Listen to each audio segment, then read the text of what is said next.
any other. Unfiltered, raw, and honest. One of them played a soccer goalie opposite Ben Stiller. The other once scored 6 points on Steph Curry. These guys know their shit. Let's go! Tank Spencer, Jeremy Greene, the Sportsocracy. Presented by Ingles Supermarkets. Low prices, love the savings. And Fred Anderson Nissan of Asheville. And welcome into the Sportsocracy here on ESPN Asheville, 92.9 FM, 880 AM, and 1400. Sportsocracy heard everywhere on the iHeartRadio app. And if you're tuning in on YouTube, you can see the glory that is Beer City's first annual fantasy football championship belt is in the house. The battle for the belt, the DFS contest we've been running each and every week. We have the belt in-house. And it weighs about 43 pounds. It is massive. This thing is unbelievable, made by Pro-Am Belts. They did a fantastic job on it. These guys have made belts for actual wrestling organizations, and this thing is authentic as authentic can get.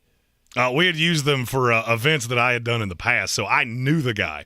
And I never had a doubt that it was going to be fantastic. It's got this like fuzzy backing on it. It's all heavy plated. Oh, it's glorious. Oh, there is nothing. There was no expense spared here. It's got the ESPN Asheville Sportsocracy logo in the middle. It's got the logos of our wonderful sponsors, Ingles Supermarkets, Fred Anderson Nissan of Asheville, eXp Realty, and, of course, cannot leave out the benefactor of the entire Battle for the Belt competition, Eblin Charities. Logos prominently displayed along with 2 Tom Brady's. I love it.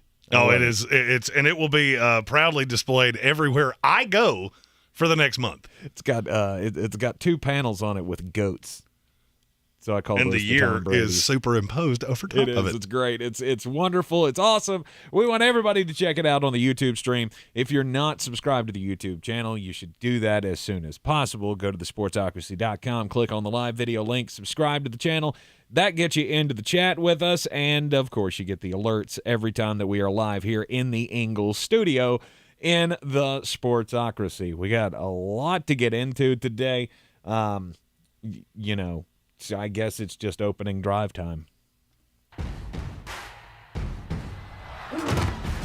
Opening drive brought to you by Fred Anderson Nissan of Asheville, 629 Brevard Road. Mention the Sportsocracy when you go in to get your new or certified pre-owned vehicle from them, and they will give you a $250 bonus on top of whatever your trade-in is worth. If you're like me and you take a hunk of junk in there, they'll at least give you $250 on the trade-in.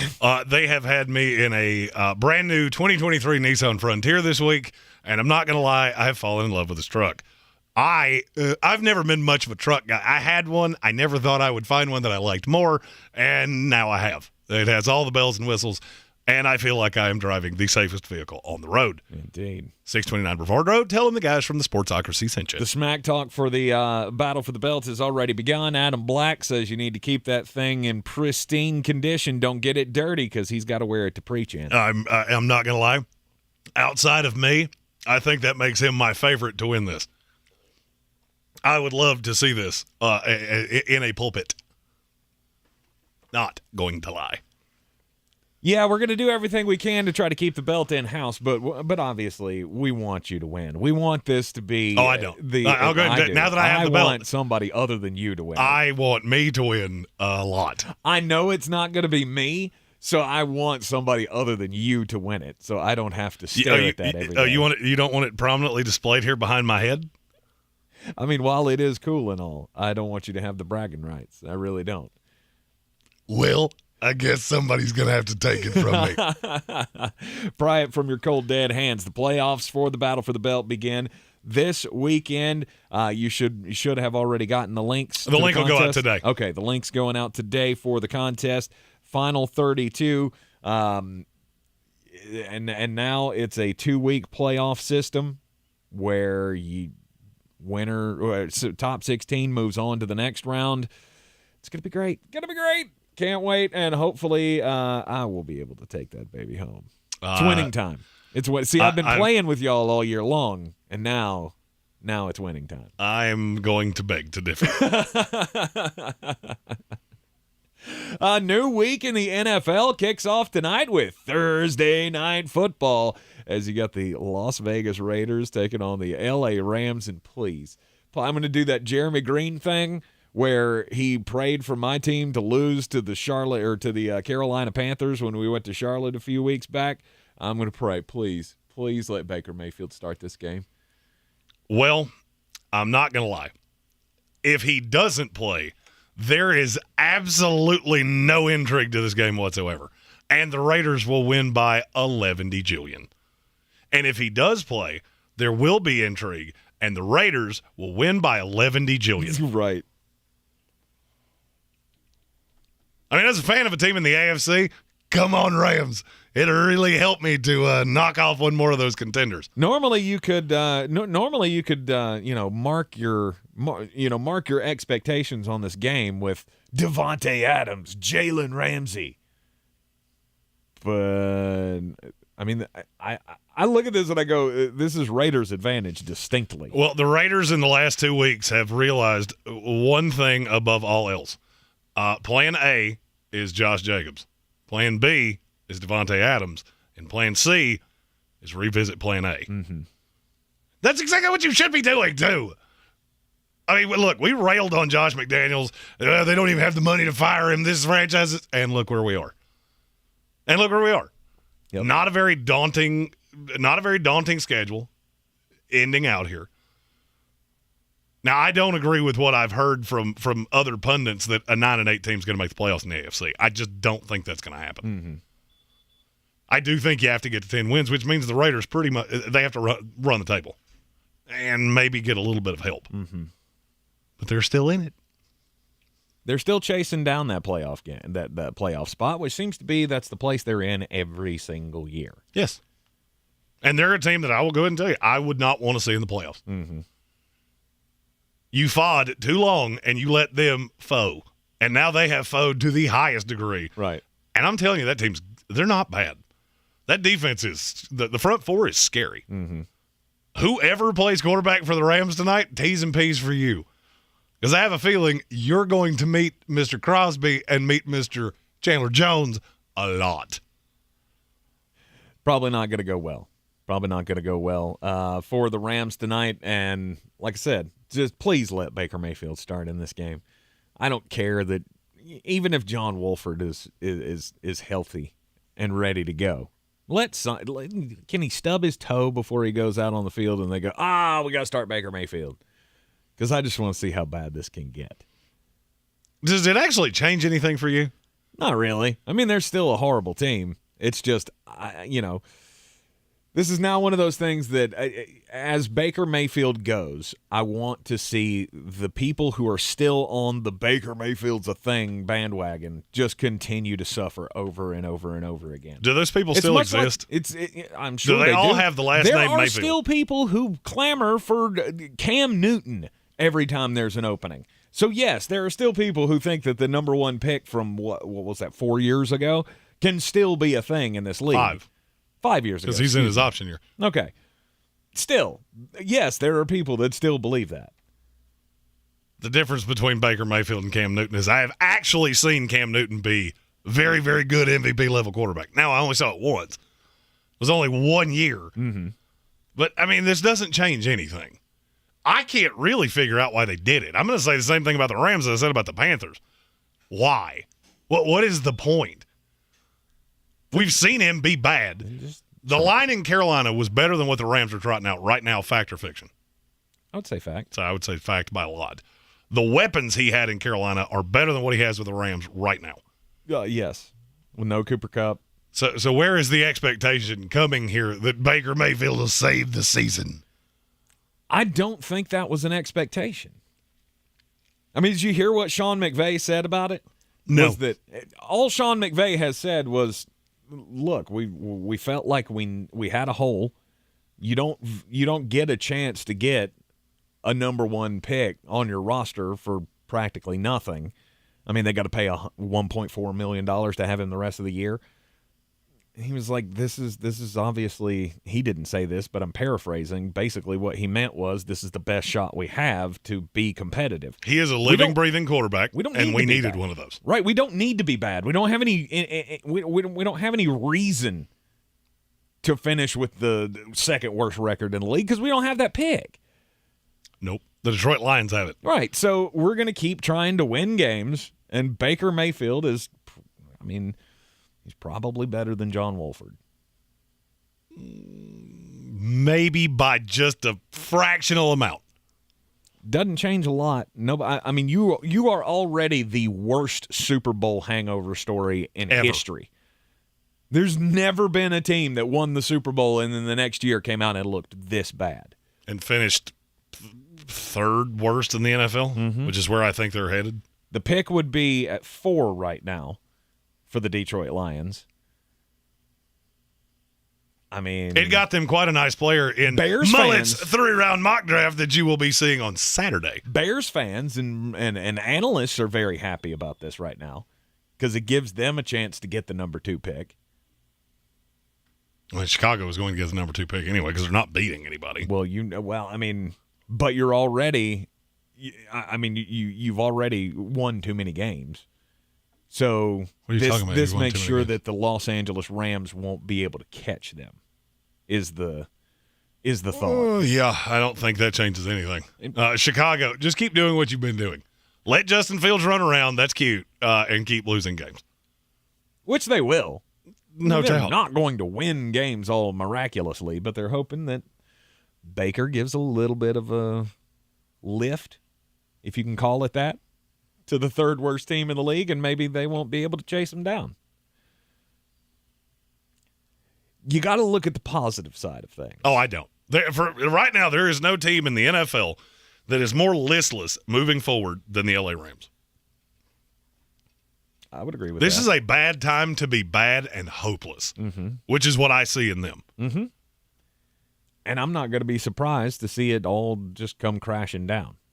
Lean into it. And then next year, you will be a team battling for future Hall of Fame quarterback Caleb Williams. Exactly. Keep him in L.A. It's a great marketing move. See if you can recoup some draft capital from some of these expensive guys that you got.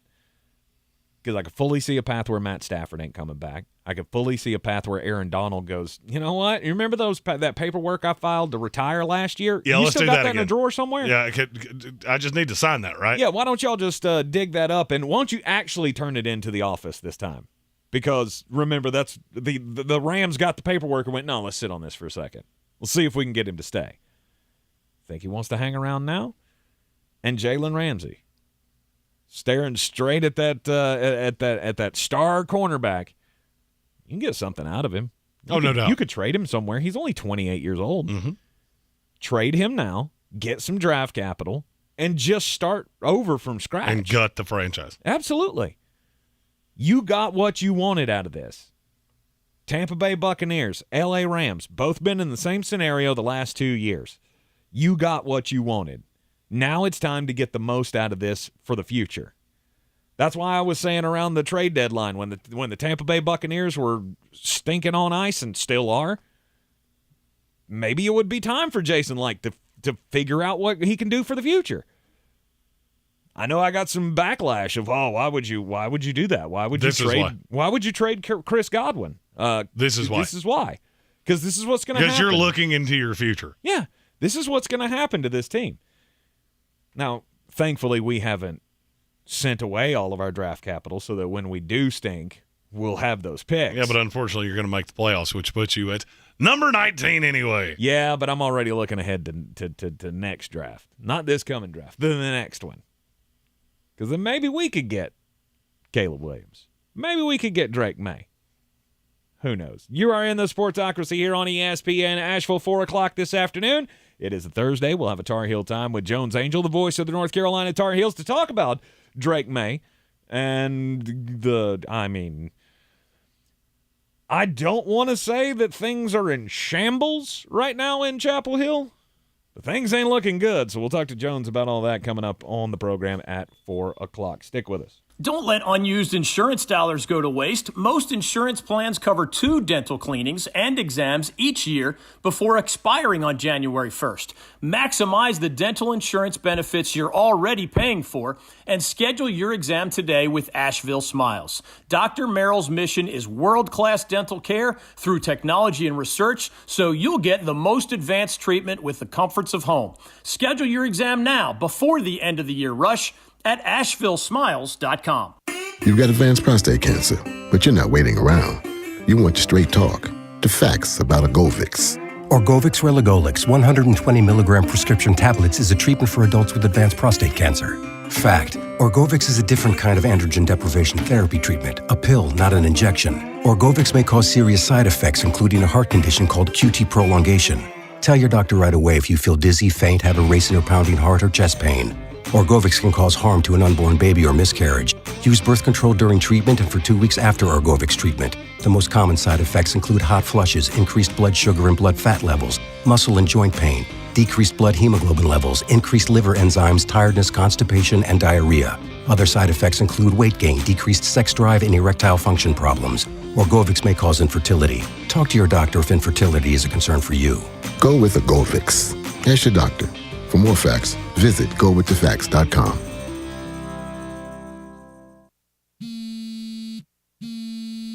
Let me guess. Unknown caller? You could reduce the number of unwanted calls and emails with online privacy protection.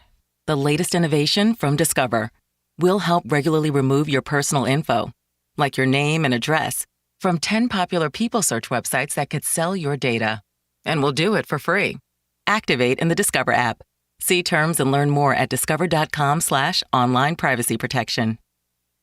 When I finally drove the old car into the grave, I knew there was only one place I was going to go. Fred Anderson Nissan of Asheville, home of the family plan. And yes, they treat you like family. I went in, told them what I was looking for, told them my budget, and in no time, I was signing the paperwork on my certified pre-owned vehicle. They have the area's largest selection on quality pre-owned vehicles and certified Nissans. They go through a 167-point inspection, so you know it's not going to let you down. They gave me the Carfax report, so I know the history of my vehicle. And the Fred Anderson family plan gives me things like oil changes and car washes and loaner cars if I have to have major work done on the car in the future. For me, buying a car has always been an intimidating thought. But the folks at Fred Anderson Nissan of Asheville made it super easy. Don't be like me. Don't wait till the last minute to get a deal done. Go to AndersonNissan.com or stop by the showroom at 629 Brevard Road. And don't forget to mention we sent you from the Sportsocracy and get a $250 bonus on your trade-in at Fred Anderson Nissan of Asheville. I believe real estate isn't about properties. It's about people. I'm Clarissa Hyatt-Zach with eXp Realty, serving all of Western North Carolina. Navigating the home buying and selling journey can feel overwhelming at times, and that's why having an agent who cares about you and your needs is key. I'm a native of Western North Carolina, and I close over a home a week. I'm an expert in the market, pricing my sellers correctly to net you the most money, and working as a skilled negotiator for my buyers. Please give me a call today at 828-774-6343 to set up a complimentary market analysis.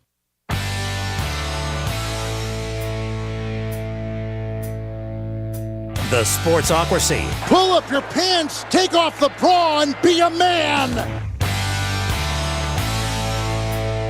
Welcome back into the Sportsocracy here on ESPN Asheville. Thursday night football tonight. It could be Baker Mayfield under center for the injury-ravaged, really 2022 ravaged LA Rams. The defending Super Bowl champions who are the worst Super Bowl hangover story in the history of the NFL. And my argument is they are the most listless team in the NFL. Most listless. There is nothing for you to be encouraged by. You've got a quarterback that may end up retiring. That seems to be getting louder and louder and louder by the day. Mm-hmm.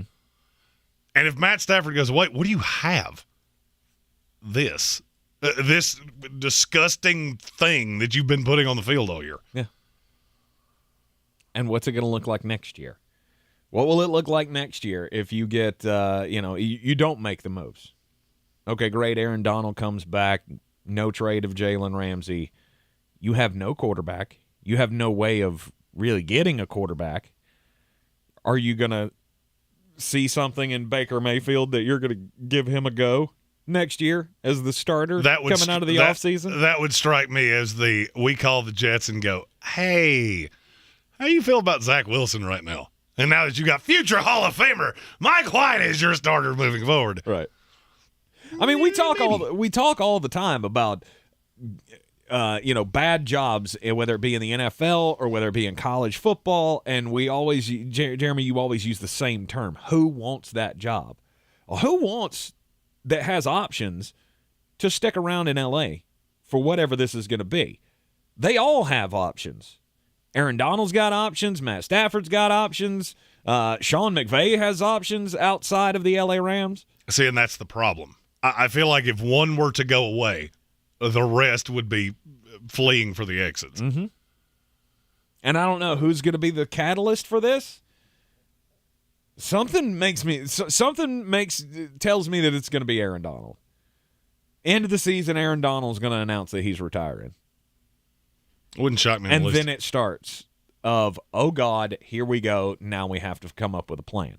Evan Doyle in the comments on the YouTube channel asked, what would be the least listless teams in the NFL moving forward since we think that the LA Rams are the most listless? Off the top of my head, Kansas City, Buffalo, Cincinnati, the Jets, Detroit, Seattle.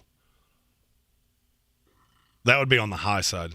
Seattle would be in that list? Seattle has 4 picks in the top 50. Yeah, and is sitting on the best draft class I've ever seen. Yeah, I was thinking of in terms of there's some moves that have to be made, but yeah, they have. Oh, and by the way, they hopes. get Jamal Adams back next year. Yeah. Now with a secondary that allows him to just go. Hey, Jamal, see ball, get ball. Right. That's your whole job. Don't worry about covering anybody. We know you don't do that particularly well. We can handle that. Those the ones that, especially after doing the mock draft yesterday, which will be out on the YouTubes on Saturday. Okay. From the new lovely studio that makes my hair look like I have had a religious experience. There was not a team that you didn't mention in there that I feel like should be. Did you mention San Francisco? Did you say I didn't because I don't know what you're going to do at quarterback. Yeah. Well, I feel like San Francisco's pushed into a corner, and it's not a good one. Yeah, I don't know. I don't know that we don't know what they're going to do. Now that Jimmy Garoppolo's gotten hurt. Well, he's gotten hurt 3 of the last 4 years, so this is not new information. But is this not a foregone conclusion that he's gone? Okay. And Trey Lance is the guy. And he was awful. Genuinely, woefully awful. For 2 games. And one of them was in a monsoon, as it keeps coming up about that week 1 game against Chicago. Mm-hmm. They're not tapping out. I see no path where San Francisco goes into next year with anybody but Trey Lance tabbed as the starter, barring injury news. I disagree with you. I won't be shocked if Jimmy Garoppolo again. Really? I won't be shocked if we do this again. Yeah, I just can't. I can't get there because I feel like somebody's going to jump on that. Some team out there is going to get Jimmy Garoppolo. Of course, I thought the same thing this past offseason. Mm-hmm. So maybe not. Maybe not. But I look at the Jets. I look at the Carolina the Jets Panthers. have everything they want. No, stop. We still have time for this Mike White thing to go off the rails again. Okay, elaborate. What is it goes off the rails? Same way it did last year. It didn't go off the rails last year. That team was awful. He has a god-awful game, and then they go back to Zach Wilson. It won't happen. I'm telling you right now, I am connected enough with that team. It's not gonna happen. Zach Wilson will never start another game for this team. I can't go that far because injuries could happen. A lot of things could happen. Mm-hmm. If Mike White has 2 working appendages with hands on them and 2 working appendages with feet on them, he will be the starting quarterback of this team. Okay. I mean, I agree with you. There would be a mutiny on the offense right now. So I think that's a foregone conclusion. So that would take the Jets off the board for Jimmy. Mm-hmm. I just don't know where he goes. I think you could very well be in the exact same boat that you were in this year. Maybe. And then they have a back to each other, run back to each other's arms. I felt that way about this year. I said in the offseason, if you'll remember, Jimmy G should be the starter regardless. You still got him under contract. You keep him there. They ended up doing that, restructuring, obviously, and thank God that they did because the Trey Lance injury forced him into action. So you were lucky to do that. But I thought they should do it without ever forecasting an injury because you just don't know what you have. But you don't know what you have until you know what you have. No, I get it. That was always my argument of that is you took a kid at 3. But you have to do this. But it comes at some point where you have to give him the reins. And now, unfortunately, you haven't seen the work on the field because of the injury, but I feel like you have to. You're in year 3 now. Mm-hmm. You're wasting the rookie contract, and you got to do the Jimmy Garoppolo back and forth thing again for another year? Wouldn't shock me. This is a win-now team. Absolutely. But San Francisco would be – they would be up there. Mm-hmm. I just think they have – there are questions there. The other teams that I said, there are really no questions. No, you got a lot of hope. A ton of young talent. Yeah, absolutely. And more to come. Because Detroit, I think, has five picks in the top 70. Mm-hmm. Mix that with Aiden Hutchinson, mix that with a lot of good young players, and you've drafted one. So least listless, recap the ones you said again. Buffalo Bills. Kansas City, Cincinnati. New York Jets, Detroit Lions, Seattle Seahawks. No Philadelphia Eagles. They would be up there too. Uh-huh. I am afraid that this is a little bit of smoke and mirrors with Philadelphia. Not that they're not good. I think they're very good. Mm-hmm. You also haven't beaten anybody outside of a Titans team that you had the narrative with A.J. Brown. They could do absolutely nothing against you. That team is really expensive. Mm-hmm. That's where the Philadelphia thing falls apart to me. And they haven't drafted particularly well. So, they would be, I'll go 7, 8, somewhere up there. Okay. But when you have to pay Jalen Hurts, just watch this not look as productive as it did. There's always a path to that. You are in the Sportsocracy here on ESPN Asheville. We'll get just a bit outside, take another break, and then we'll go further down the least listless or the most listless path in the NFL going forward after this year. Boy, you must be outside your mind. The Sportsocracy. Just a bit outside. He tried the corner and missed. All right, I'm just throwing this into the quote-unquote throwaway segment here because we don't want to spend a whole lot of time on it. We've talked about this over and over and over again, but the report came out today, the final report from the U.S. House of Representatives Committee on Oversight and Reform, the investigation into the Washington Commanders organization. Is anybody shocked to hear that the congressional panel feels like Daniel Snyder was the head of the toxic culture with the Washington Commanders? Like, we get it. We expected this.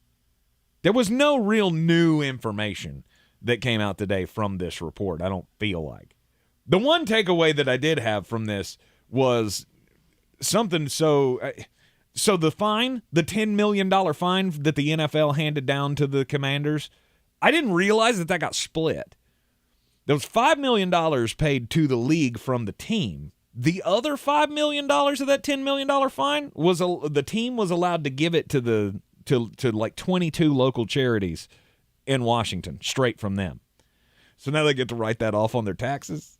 Like, a $5 million tax break is that with an NFL football team? Yes, that's fine, but I get it. It just struck me the charities, so it just struck me as weird that's how that would go down. Because in the report, you've got them saying Daniel Snyder was a failure as an owner, obviously, and the league was a failure in looking over all of this. That they have been cagey with the investigation that they did. They won't release the full report. There's like 40,000 documents that they're not releasing. So it was basically a smackdown at the Commanders, Daniel Snyder, and the NFL for basically trying to cover up the worst parts of all of this. Oh, and they also did roundabout say, yes, it was the Washington Commanders that leaked the emails from John Gruden.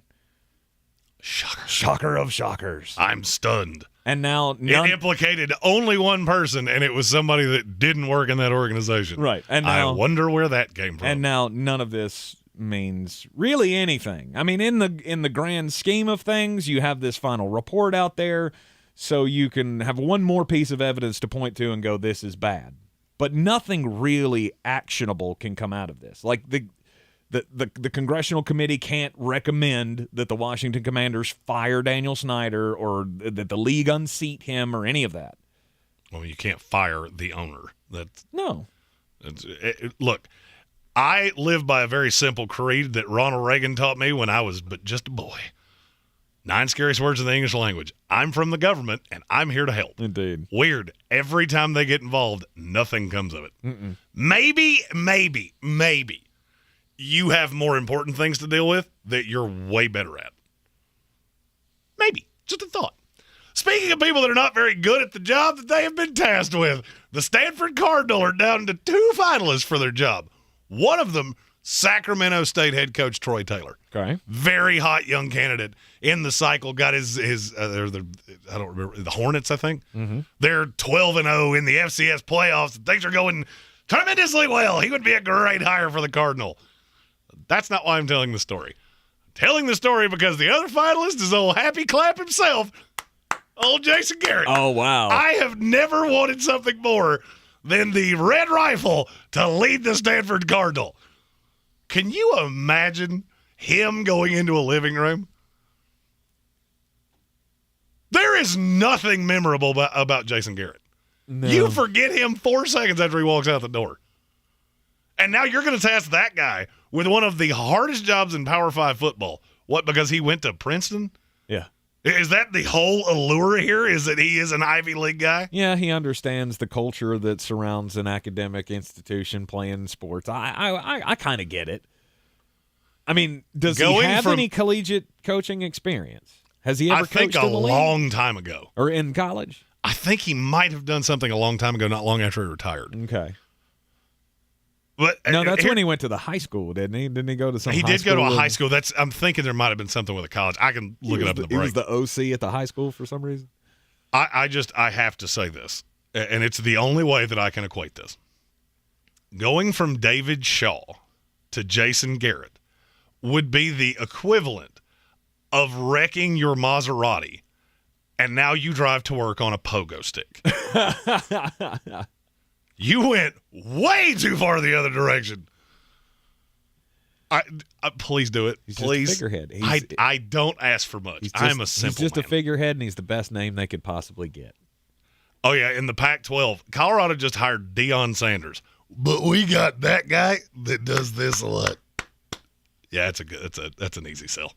Sure, recruits will be jumping up and down to sign with Jason Garrett. I don't think too many recruits are jumping up and down to sign with Stanford in the first place. Stanford is not – it's not an unattractive job. It's just a really difficult one because you can't get so many of these guys into school. Mm-hmm. The decision date is after signing day, which makes for a really big problem if a guy jumps into Stanford late in the process and he has to go through the whole getting into school process.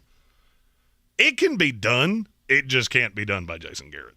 You're in the Sportsocracy here on ESPN Asheville. Most listless teams in the NFL moving forward as it sits right now at the start of Week 14. We'll talk about it up next. This is your Exergen Temporal Scanner weather forecast on ESPN Asheville. Rainy weather could close down the work week here in Asheville with some quarter-inch plus rains here into Friday and Saturday, and I think we'll keep the rain chances around through Sunday. Not until Monday, Tuesday next week that we see the sunshine back in our forecast. Rain and showers tonight, 48 degrees in the valley. Showers Friday and Saturday. Temperatures near 50 for daytime highs, mid-40s for nighttime lows. Not a big swing to the temps. I'm meteorologist Scott Larimore. That's the latest Weather Channel forecast. This report is sponsored by Staples Stores. Staples is your one-stop destination for shipping supplies and services. And right now, get 50% off shipping boxes, mailers, or tubes when you buy 5 of the same item. Offer ends 12/31. Exclusions apply. Visit staplesconnect.com/shipping for details. Staples, the best-kept secret in shipping. The hugs, the joy, even the sleepless nights. Whatever you get from parenthood, you always want to give your children everything. And the UNest app makes it easy to save for their future. The UNest app puts smart investing tools right in the palm of your hand. Plus, you'll grow your YouNest account with every purchase you make from over 150 top brands like Disney Plus and DoorDash. Start building your child's financial future. Download the YouNest app from the App Store or Google Play. See terms and conditions at younest.co. That's UNEST.co. This holiday ad will be over in 27 seconds. Unlike the new Duracell battery with Power Boost ingredients that can last 19,976 seconds in your kid's RC motorcycle, or 6,801 seconds on your beard trimmer for this year's family photo, or 15,172 seconds on your electric frother for some holiday eggnog, and many more seconds to get more out of your holiday season. Duracell, unlike this ad, engineered for more. For more information about contests on the station, log on to ESPNAVL.com. The iHeartRadio Asheville Pro Football Pick'em Challenge rolls on. Make your picks by the Thursday night game at ESPNAVL.com. Weekly winners win a $50 gift card to Asheville Pizza and Brewing and a register for the grand prize, a year's worth of golf for two at Chestnut Mountain Golf Course. Everyone's heard about the housing market and this being the best time to sell a house in years. But the same thing applies to cars. Whether you're looking to buy a car, trade in, or sell that car in the driveway collecting dust, Fred Anderson Nissan of Asheville wants to buy your car. They have 2 on-site managers that work with Kelly Blue Book to give you top dollar for your vehicle. You can even have your car appraised instantly at AndersonNissan.com. Stop in and visit them today at 629 Brevard Road in Asheville or call them at 828-365-1663. Rogue Combat Club, Asheville's home for comprehensive martial arts training, has a goal for our community, one that's stronger, more fit, and unwavers in its support of one another. Rogue Combat Club's instructors have competed at the highest levels and offer classes for everyone from young children to adults in Brazilian Jiu-Jitsu, Muay Thai, and wrestling. Rogue Combat Club classes can help you boost your self-confidence and self-defense skills while weeding out the egos and intimidation found at other gyms. Join today at RogueCombatClub.com. The Ingles Giving Tree, benefiting Manna Food Bank, will be on display at Asheville Outlets as a reminder of the needs of so many families in western North Carolina. Drop off non-perishable items in the donation barrels at all Ingles locations. Donate online or at the Ingles Giving Tree at Asheville Outlets so Manna Food Bank can reach everyone who needs help. Nothing can hold back the holiday spirit of giving in western North Carolina. Please help Ingles Markets, iHeartRadio, WLOS, and the Asheville Citizen-Times ensure Manna Food Bank can fill thousands of empty plates this season. The Sportsocracy. These guys are a f***ing disgrace. Back in the Ingles studio, and we gave you the least listless teams in the NFL. Just a short window here. What about the most listless teams? Denver Broncos. Yeah, I was going to say, you said the LA Rams are the most listless team. They're a very close too. The Denver Broncos have to be right in that. I mean, that is a knockdown, drag-out fight for the title. I am going to level. This is a little bit of a tease for the mock draft. Denver has the 24th pick as it sits right now. It's from the Bradley Chubb deal with Miami. Mm-hmm. That was the hardest team to figure out what exactly am I supposed to do. And some of you will like what I did. Many of you won't. I didn't really like it, if I'm being totally honest, which should give you an idea of what it was. Right. The problem with Denver,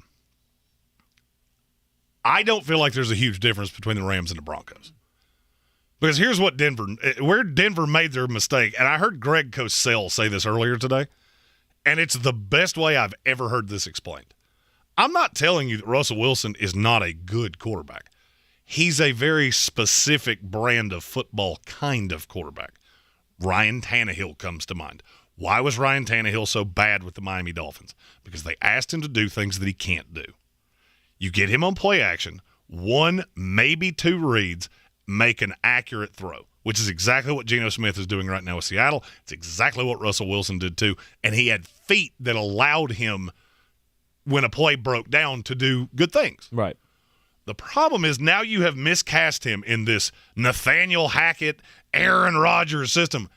I don't care how much you like Russell Wilson. He's not Aaron Rodgers, and he never has been. On Aaron's worst day, Russell Wilson is not him. But let Russ cook.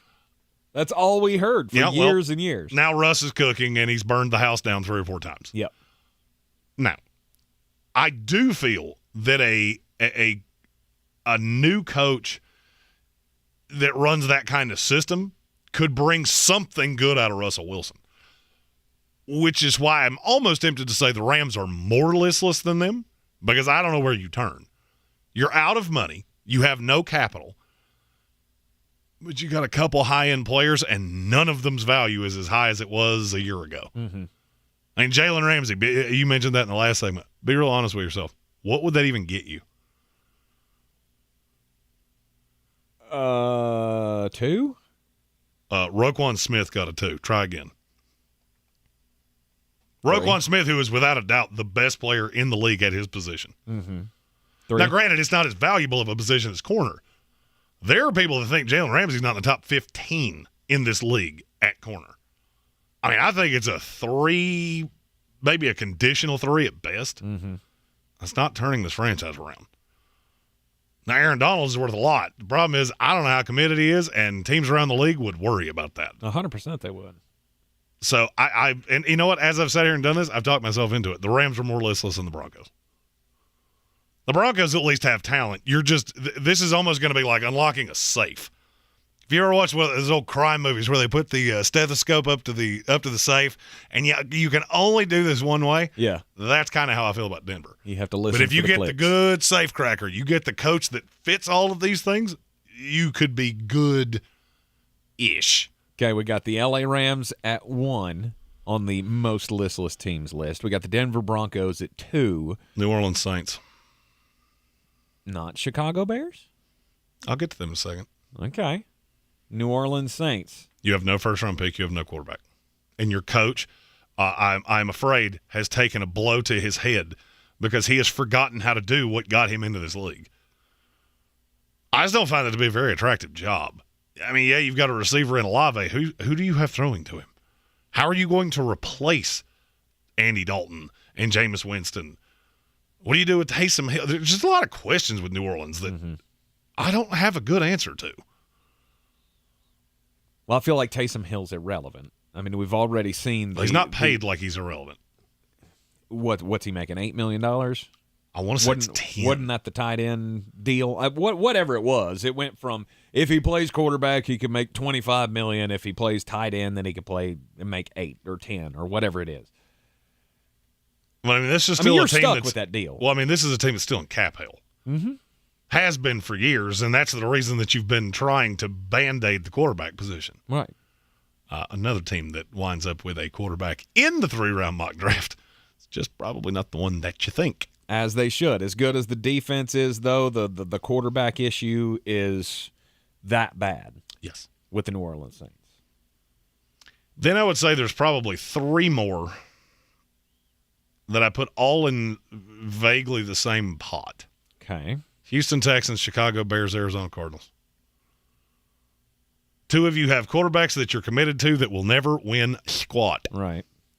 And the other one is I'm not sure that there actually is a brain trust. I think calling what's happening in Houston a brain trust is insulting to both brains and trust. But you got draft capital? You got draft capital from the Deshaun Watson this is deal? the same team that took Kenyon Green at 14 last year, so I'm not really sure that I care. Yeah. I mean, mistakes were made. The Houston Texans with draft capital are a lot like a child with bottle rockets. No good can come of what you're going to do with this. Right. Let's just take those. You don't need that. I mean, by no means do I see the Houston Texans being able to spring out of the doldrums that they're in. They're no doubt in the bottom 5, though. Oh, no doubt. No There's doubt no in the talent. bottom 5, despite whatever capital that they may have. You keep taking second-round prospects in the middle of the first round. Don't be shocked when your team is just brutal. Yeah. Is it fair or unfair to think that the Indianapolis Colts belong somewhere in this discussion? I would have said yes before I did the mock draft and realized that they're short of trades. You never know what's going to happen with a trade. Indianapolis, if they keep losing, they will. They're going to end up somewhere in the 5 to 9 range, and one of these young guys is going to fall right in their lap. Whether it's Will Levis, whether it's C.J. Stroud. I'll give you a hint. It was one of those two. Wow. There are questions about the non-Bryce Young quarterbacks. And if you add a young signal caller there, now look at that team. And you get Shaq Leonard back next year. The defense is more intact. The line is good. Hopefully Bernard Raymond turns into something. Mm-hmm. You still need and weapons. now you're not in the same class as the other teams that I said. Okay. But are they close for you? I would say they're probably in the bottom 10. Okay. I would put Indianapolis somewhere in the neighborhood of the Atlanta Falcons, who we'll talk about later in this here program. Indeed. See, I don't feel like things are that listless with Atlanta. I mean, you have to have time to rebuild. Mm-hmm. You got money. You got the coach. Got a coach. You got a couple of young studs. Let's see what you got in your quarterback. What has Atlanta done in the history of that franchise that makes you think they can draft a quarterback? I mean, they did draft Matt Ryan. Yeah, who won? And what did he win again? MVP. Won an NFC championship. And had the greatest collapse in NFL history. Sure. That's your high watermark. Yeah, but that is the high watermark. I mean, when you're that talking was also about the a Atlanta pass-happy Falcons. offense. Yeah, but when you're talking about the Atlanta Falcons, that is the high watermark. I mean, ask yourself, is Matt Ryan a Hall of Famer? No. There you go. I mean, that's your high watermark, and it's not close. Look, I agree. Your 2 is Michael Vick. So, I mean, after 40-some-odd years, I think you've developed a pattern of we don't do this quarterback thing particularly well. Right. So, I mean, that makes me nervous as well. Yeah. And then there's my team, who's close. Oh, yeah, your team is down there for sure. We're close. We got to be like 6, 7, 8, somewhere on this You're in that listless list. I would put you very close to the Bears. The listless list. Because Todd Bowles, he's got to go. Bad. He's got to go. Byron Leftwich, bad. Gone. Done. All of them. All of the upside that Byron Leftwich had, he should have cashed in on that last year because he had none of it left. Yeah, you should change the locks. Tom Brady leaves. We know what this team's going to be without him. Gutted. And they're going to be gross. Mm-hmm. I wouldn't be shocked to see him have a reunion with Jameis Winston next year. Ugh. Yeah, imagine how good that's going to go. Like the proverbial poo in the punch bowl. Mm-hmm. You're in the Sportsocracy here on ESPN Asheville. At Ingles, whether we're celebrating Friday night rivals, televising college basketball games, bringing the Fan Fest to semi-pro soccer, or taking you out to the ball game at your minor league park, it's all in the bag. Ingles, low prices, love the savings. Real estate isn't about properties, it's about people. I'm Clarissa Hyatt-Zach with eXp Realty, your native realtor serving all of Western North Carolina. I will work hard for you, and I believe in doing the right thing every time. I market each of my listings to reach out-of-town buyers. I use a professional photographer and drone video on every single listing, as well as collaborate with agents across the country to find your buyer. Check me out online at clarissasellswnc.com or give me a call at 828-774-6343. It would be my pleasure to assist you through the real estate process. Since man created roads, they've been looking for ways to get off-road and vehicles to take them there. That's where Outlaw Off-Road comes in. A premier off-road center for Jeeps, trucks, and SUVs with a complete lineup of off-road and overland services, including maintenance and repair to make your vehicle all that it can be. Check out their location right here in Western North Carolina at 85 Avery Creek Road. Call them today at 828-974-8480 or visit them on the web at theoutlawoffroad.com. If cleanliness is next to godliness, look around the car right now. Is that very godly? Look, life comes at you fast, but so does WNC Auto Detailing. They have the tools to make your interior look like it's coming off the showroom floor. You don't believe me? Check them out on Instagram. All that filth and years of stains disappear. WNC Auto Detailing does full interior and exterior details with paint correction, and they do wax and ceramic coatings. Call WNC Auto Detailing at 455-3700. Premium care with a Southern hospitality touch. People who suffer from arthritis are getting real pain relief with exciting biologic therapies at QC Kinetics. The success rate is there, and there's no better way to treat yourself when it comes to dealing with pain. Meet Tyler Vale, co-founder of QC Kinetics, who says they can't cure arthritis, but they can treat the pain. If you think of the tide coming in and out on the beach and what it does, it erodes the sand, right? Can't stop the tide, but eventually when the sand or the beach gets bad enough, we backfill that beach with sand so that we get generations of enjoyment with that beach again. And the same thing happens with your knee or your shoulder or your hip or your back. We want to backfill the problems that have happened to this point. I'm not stopping the tide, so I'm not stopping the arthritis, but I want to get generations of enjoyment out of those joints again. Call QC Kinetics now for your free consultation. Learn more about how restorative biologic therapies can get you real and lasting joint pain relief. Call QC Kinetics, 826-333-9517. That's 828-333-9517. QC Kinetics, 828-333-9517. Hi, my name is Jackie, and a little thing that I love about the Chick-fil-A peppermint chip milkshake is the whipped cream and the cherry on top. It's like a little bow on top of this great present of peppermint chip goodness. It tastes like the holidays. Hey, my name is Chandler, and a little thing I love about the Chick-fil-A peppermint chip milkshake is the little pieces of the peppermint that you get. For me, no milkshake is topping the peppermint chip milkshake. Order a Chick-fil-A peppermint chip milkshake on the Chick-fil-A app today. Available for a limited time. Real customers paid for their testimonials. The iHeartRadio Asheville Pro Football Pick'em Challenge rolls on. Make your picks by the Thursday night game at ESPNAVL.com. Weekly winners win a $50 gift card to Asheville Pizza and Brewing and a register for the grand prize, a year's worth of golf for two at Chestnut Mountain Golf Course. The Sportsocracy. Ice up, son. Ice up.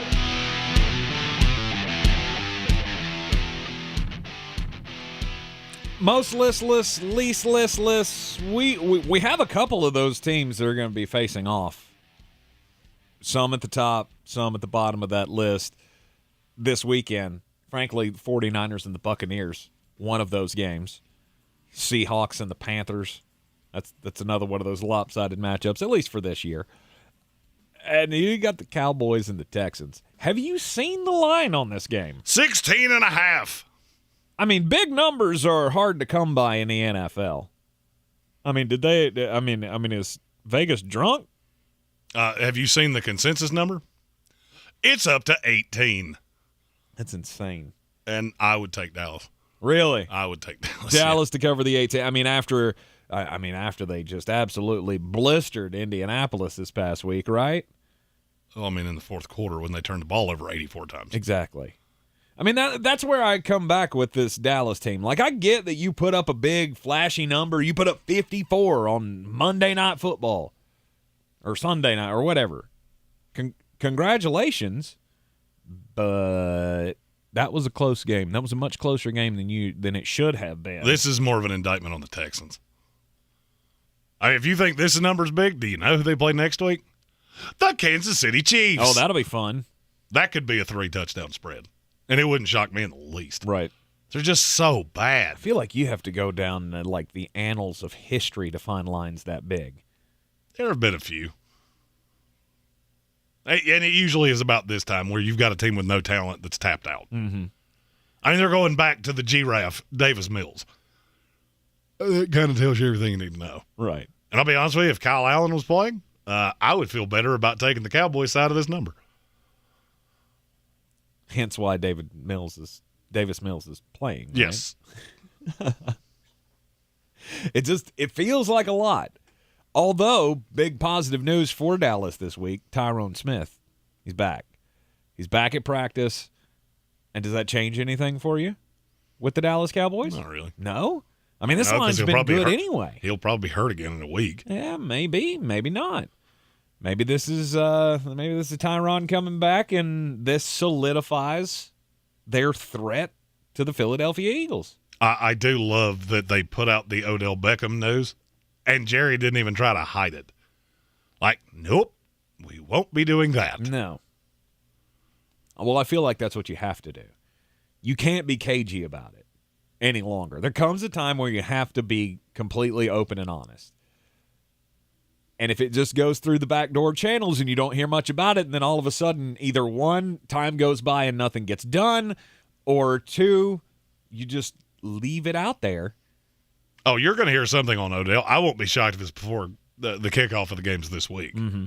And I have a funny feeling, you just we'll call it one of those old Jeremy hunches that's going to be the Kansas City Chiefs. Really? Mm-hmm. Despite the fact that he may not be back. For Kansas City, you don't care. Dallas is looking at going, we're rolling with James Washington. And so we're going to have to pad that for our fan base. Right. Which doesn't always lean itself to the most rational football fans. I mean, I don't see the fit in Buffalo. I just don't get it. I don't understand why you would do that. Right. Because you have two outside receivers, neither one – I mean, Stephon Diggs can play on a slot, but why? Mm-hmm. Why would I mess with team chemistry? Now, if I'm Kansas City, I've got a bunch of slot guys. Yeah. So I can put Odell on the outside. We're good to go. Mm-hmm. So maybe Kansas City makes the move. I feel like Jerry did the best thing possible there. Was be upfront and honest, tell everybody, look, he's not healthy, and I'm not going to spend money on it.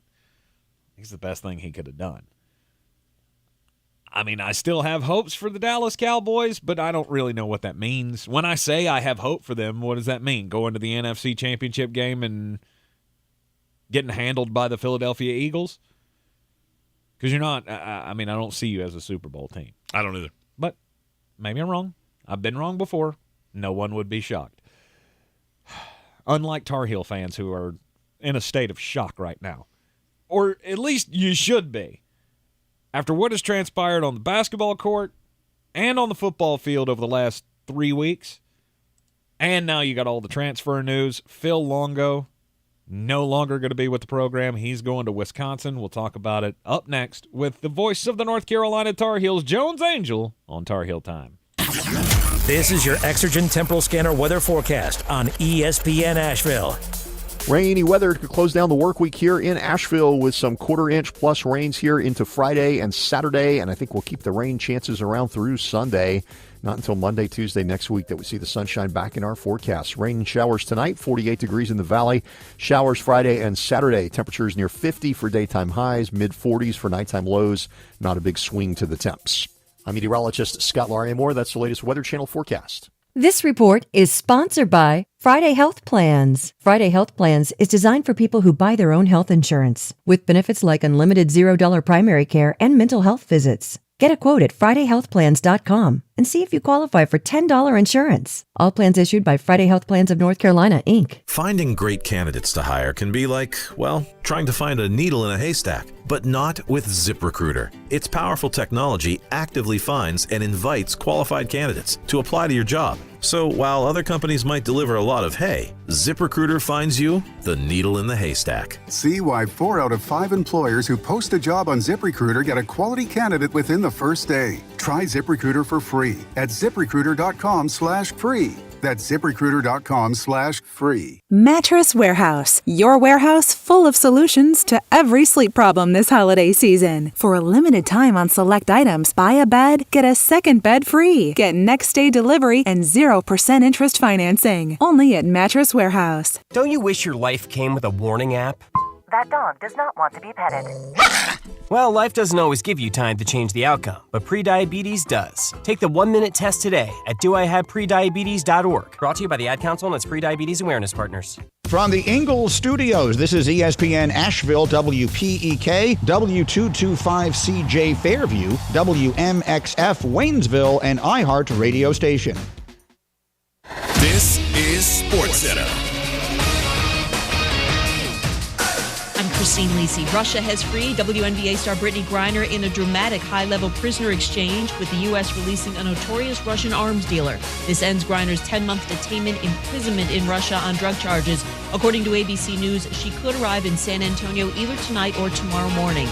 Raiders tonight seek a 4th straight win and continue their push for a playoff spot when they take on the Rams in the opening game of NFL Week 14. Couple of reasons why Vegas has bounced back from that 2-7 start and could sneak into the playoffs, says Canty and Carlin co-host Chris Canty. You're getting the return on investment with Devontae Adams. I think he just went over his 7th 100-yard receiving game on the year. That's what you traded for that guy for. Josh Jacobs finally fulfilling some level of promise that they had when they took him in the first round 4 years ago. Chris Canty on Greene. ESPN's Adam Schefter reports if Rams quarterback John Wolford's not healthy enough to play, Baker Mayfield would be in line to start. Rookie Desmond Ridder will replace Marcus Mariota as the Falcons' starting quarterback. Former Cowboys coach Jason Garrett among the finalists for the Stanford head coaching job. Do you own or rent your home? Sure you do. Fortunately, Geico makes it easy to bundle your home and car insurance. It's a good thing, too, because having a home is hard work. Go to geico.com, get a quote, and see how much you could save. Geico.com. Easy.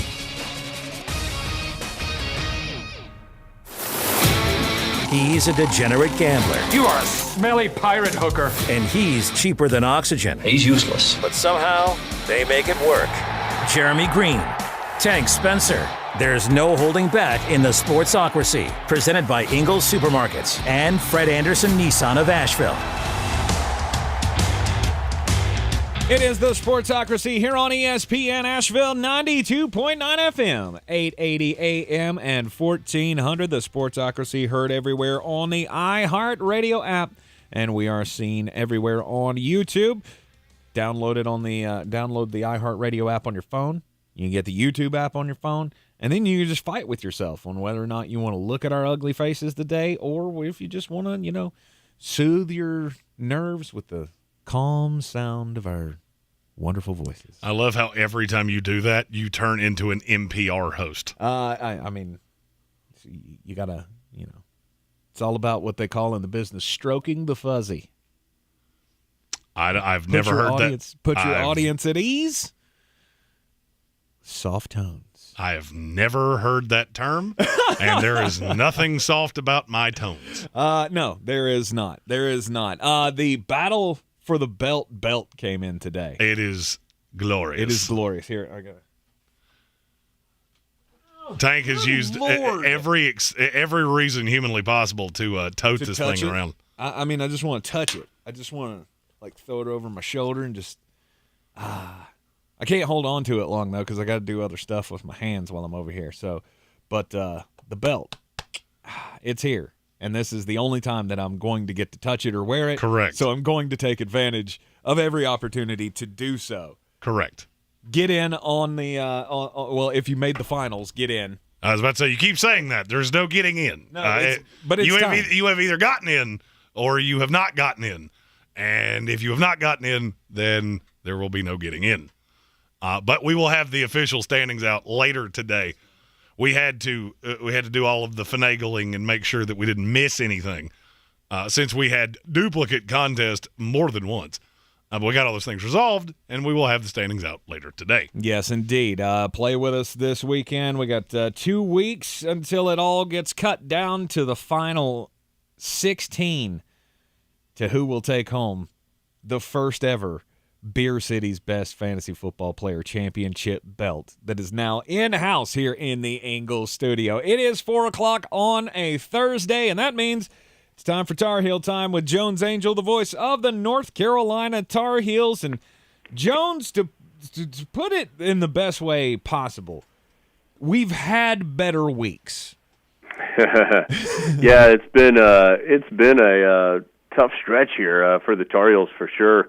Both football and basketball-wise, Tank, and excited to get back out on the field or on the court on Saturday for Carolina basketball. They need a quality performance, and we'll certainly have that opportunity against a solid Georgia Tech team on Saturday. So mix in that with the ACC championship game. I think it was probably a little closer than that final score may suggest, at least through the first 3 quarters, but certainly got out of hand there with Clemson, ended up winning by 29, and not what you wanted if you were the Tar Heels. So for them now, man, they have entered this same time period that everybody is entering, Tank, and it's just absolutely the silly season for college football with transfer portal and NIL and coaches moving around, and it is probably the month. December has become the month of the most uncertainty in college football because of everything that happens right when the regular season ends and before the bowl time period. So Carolina's trying to navigate through all that, as everybody is, and then looking forward to playing Oregon here in a couple weeks in the Holiday Bowl. Yeah, there was the Holiday Bowl announcement. You're going to take on the Oregon Ducks in the Holiday Bowl, and of course you'll hear that right here on ESPN Asheville on what is it, the 28th? Is that right? I had it in front of me, but yes, it's the 28th. Yeah, that'll be a quick turnaround too, because then Carolina basketball plays in Pittsburgh on the 30th at noon. So that'll be a quick little turnaround. But looking forward to that. And Oregon's had a good year. Obviously, they have a good quarterback in Bo Nix. But here's the thing, Tank. And this is what I think has really part of the many things that need to be fixed in college football. There's no sense in even trying to talk about that game right now because who's going to be on either team? Right. Nobody knows. Nobody knows who's opting out, who's in the transfer portal, who's available for the game. Brian Simmons, our analyst, talked about it some after the ACC championship game in our post game, and just that the most important thing is finding out who's all in, right, for this game, because you're going to have guys opt out. Last year Carolina didn't have a bunch of opt-outs, but you look like you had some guys who had mentally opted out of that bowl game against South Carolina. And so, who do you have? And if that's 40 guys, if that's 80 guys, you need to know who's all in so that you can prepare for that game. But I do think in the long run, and this isn't going to happen in the next year or two, but with the playoff expanding the way it is, with the transfer portal being what it is now, which is essentially free agency at the end of every season, what are we doing with these bowl games, right? There's got to be a better way to think about this and to handle this, and I'll be interested if that discussion occurs here in the next couple of years for college football. Well, they almost become like preseason games, like way too early spring games, in a sense. Right, and I do wonder if at some I do wonder if at some point you don't just play these games, that your first game of the season is the Holiday Bowl, for example, since we're talking about that the 2023 season starts Carolina, Oregon in the Holiday Bowl, and that's in August 28th or something, or whatever. Right. Now, we're talking about a lot of moving parts and a lot of changes. That's a pretty dramatic change. Right. But I do wonder if at some point that doesn't make more sense, and if you can continue to keep relationships with corporate partners and continue the finances of it that are important, but play it at a time that makes more sense. And whether that matchup is determined by what you did the year before, or whether that is something that is, laid out for on a schedule or whatever it is, it just seems to make more sense to at least think about it. And again, these are dramatic changes that aren't going to happen in a season. But I also think, we're sitting here 20 days before Carolina plays Oregon, and these two teams, and it's not just these two, it's everybody. You have no idea who's available for the game, which I think makes it a challenging exercise for sure. Right. I mean, you obviously have guys that have draft prospects, namely Josh Downs is the number one that I look at and go, I would be surprised if he didn't, go ahead and declare, skip the bowl game. I don't think I've seen that reported anywhere. That's just my guesstimation that he would be one to do that. And then you got the transfer portal. The last tally that I saw was that North Carolina is tied for 5th nationally in the most guys that have entered the transfer portal. We've got 11 right now, including basically the entire secondary. Yeah, I think Day Hollins came back out of it, so I think it's down to 10 for the Tar Heels, but the point remains the same. And I will say, Mack Brown has long been very open with his approach to the transfer portal, which is he tries to keep that dialogue going with players throughout the season, and in no way tries to, if somebody wants to go in, they don't try to hinder that. Of course, they'll discuss it and talk about what the reasons would be. But if it comes down straight to just you don't feel like you're playing enough, then Mack Brown has said, "Hey, I get it, and we'll help you go somewhere else." Now, if there's somebody if it's a young player who hadn't played a lot yet, then the coaches may say, "Hey, I understand what you're coming from, but X, Y, and Z." But if it's an older guy that is a little deeper on the depth chart and hasn't played a lot or isn't playing as much as he would want, then I think Mack Brown has been very open about having those guys go in and Carolina trying to help. But I think also, and I think this is probably the case at every school in the nation that has some guys that are going into the transfer portal. I think part of it is just absolutely seeing where your value is on the open market as a transfer. Because in today's world of college athletics, you never have more power as a player than when you're a recruit or a transfer, because that means you're not on someone's team, and there will be someone who wants your services. And now we've all agreed that it's okay to straight pay people to do that. And so I do think that part of the transfer portal, it goes hand in hand with NIL. Those two things have to be discussed together, because there are plenty of guys who may be happy where they are, but say, you know what, if I go in the portal, maybe I can get myself some cash. And so that's a reality of today's college athletics. And you can always come back, too. That's the other thing about it. Right. And, Mac Brown's talked ad nauseum over the last couple of years about the difficulty of managing your roster. And when you mix in that with the COVID year that was, allowed for players, which most people seem to, I think, was a good thing, but you never quite know when, if and when a player will decide to use that year. It could come down to the very last moment. And so I do think these coaches get paid a bunch, and they've got a lot on their plate, and part of that is trying to manage all this. But I don't think it is not as easy as some people may think it is, or necessarily how it used to be, because I do think there are just so many more moving parts than there once were. Mm-hmm. As you mentioned, Day Hollins has withdrawn his name from the portal. He's the only one to do so that has already declared or entered their name into the transfer portal. Storm Duck, Tony Grimes, I guess, is the biggest headline, former 5-star recruit that put his name into the portal. Storm Duck became the latest one to put his name in as well. You got all of that, and then you have the news that Phil Longo is going to be leaving to go to Wisconsin. Mm-hmm. And I mean, I feel like from a Tar Heel fan standpoint, he's had maybe a tenuous career. I mean, obviously the results have been there on the field. Offensive numbers have been really good, but I felt like at times, just like any coach, there are going to be questions raised about, is this good, is this bad, whatever. What do you think about a fresh start, so to speak, in the offensive leadership? Well, first of all, I really like Phil Longo as a person. I think he's a terrific coach. I am sad to see him leave Carolina.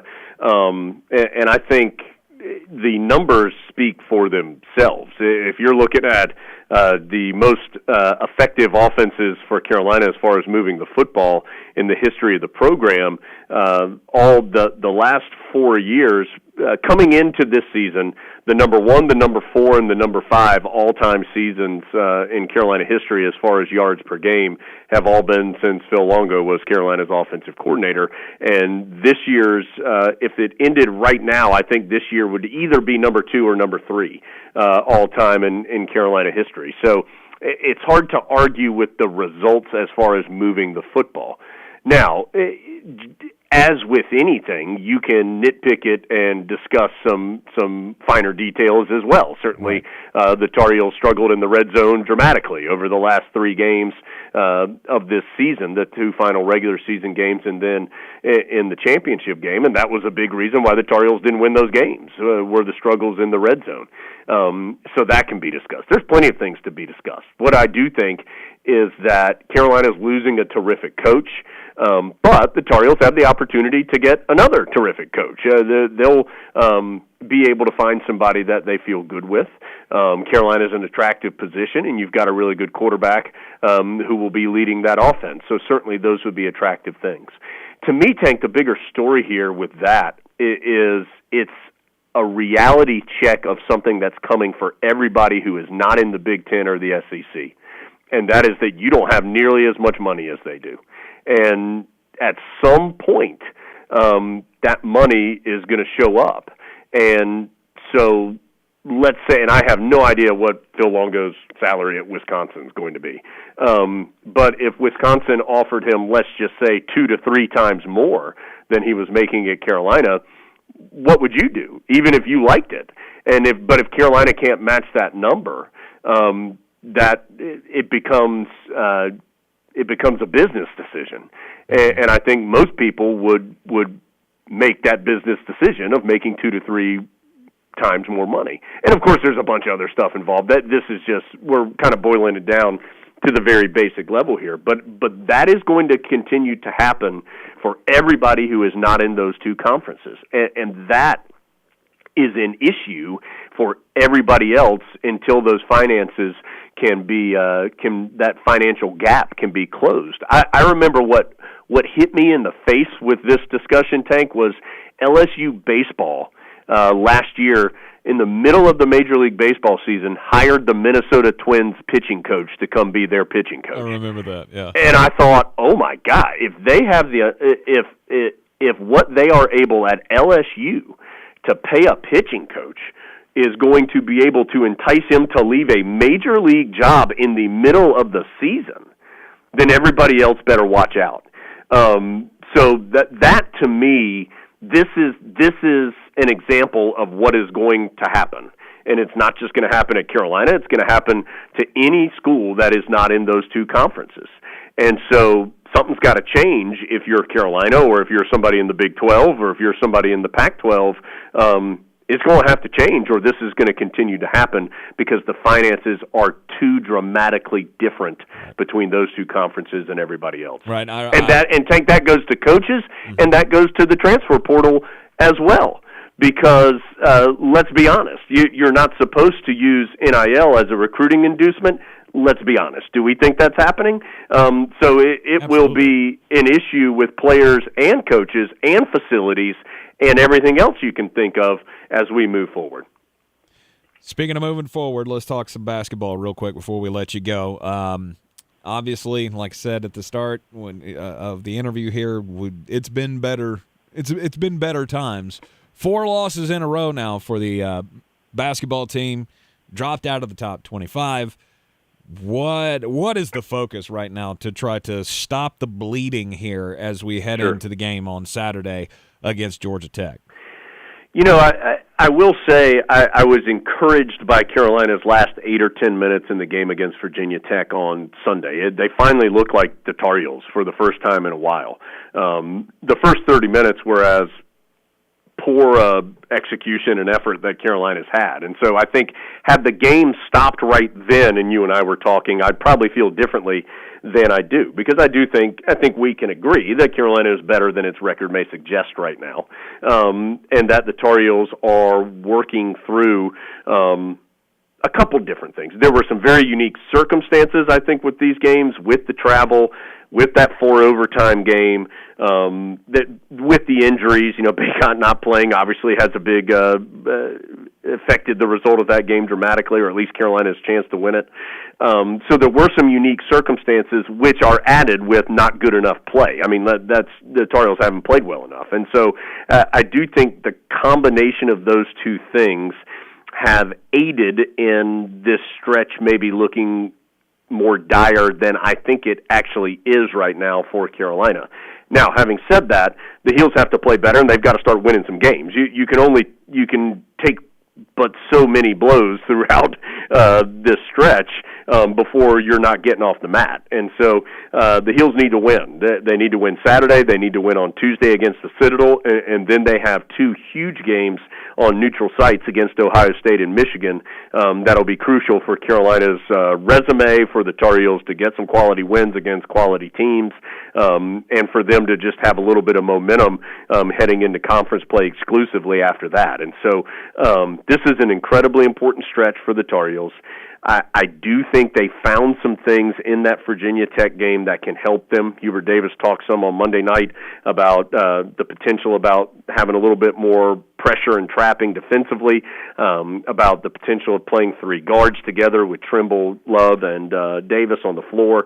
So, and not that that's going to happen exclusively or that it will happen every single game all the time, but I do think Carolina found some stuff that it likes. And I will also say, Hubert Davis has been very adamant that, and I was at an event with him earlier today, Tank. He said it again. He said, when this team finds its best play, when it gets there, it will compete with anybody in the country for a Final Four and a national championship. The question is, when and how are the Tar Heels going to get there? And that's what they're working on, even as we speak, out on the practice floor in the Smith Center right now. Mm-hmm. And that's the one thing that I will tell every Tar Heel fan that comes screaming like the house is on fire. See what happened last year.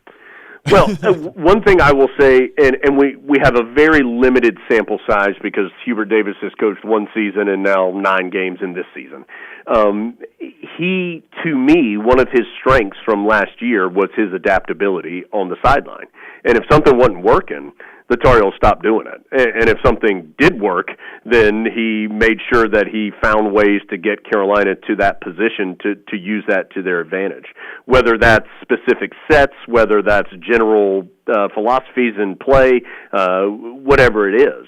And so, I mean, Hubert Davis knows basketball. There's no doubt about that. And so he will continue with his staff to work and find ways to put this group in the best place to be successful. And Tank, we talked about it before the year even started. While this team does have several pieces back, it is not the same team from a year ago. And the way this team can be successful is likely not the exact same way that last year's team is successful. And in today's college athletics, where it is harder and harder due to all the things that we talked about a few minutes ago, to build a program, you are building year to year now in college athletics. And so you have to be adaptable. You have to be flexible to fit that year's personnel the best, maybe more now than ever. And I do think that's something that Hubert Davis is very good at. Saturday, it is a 3:15 tip against the Georgia Tech Yellow Jackets for Tar Heel basketball. We'll have the coverage right here on ESPN Asheville. Also Tuesday against the Citadel, Tuesday night, 7 o'clock tip for that one. And then, Jones, we'll talk to you next week. Hopefully we'll have a couple of wins to talk about in basketball. Maybe some things will be clearing up on the coaching front for the future for the football team. And we'll continue to set the stage for the Holiday Bowl coming up at the end of the month. You are in the Sportsocracy here on ESPN Asheville. Jones, appreciate the time. Yeah, man. Sounds good. Talk to you soon. This is your time saver traffic on the new ESPN Asheville. Traffic is slowing 240 westbound between Chun's Cove Road and Montford Avenue. 240 eastbound is slow between exit 3 and exit 4A.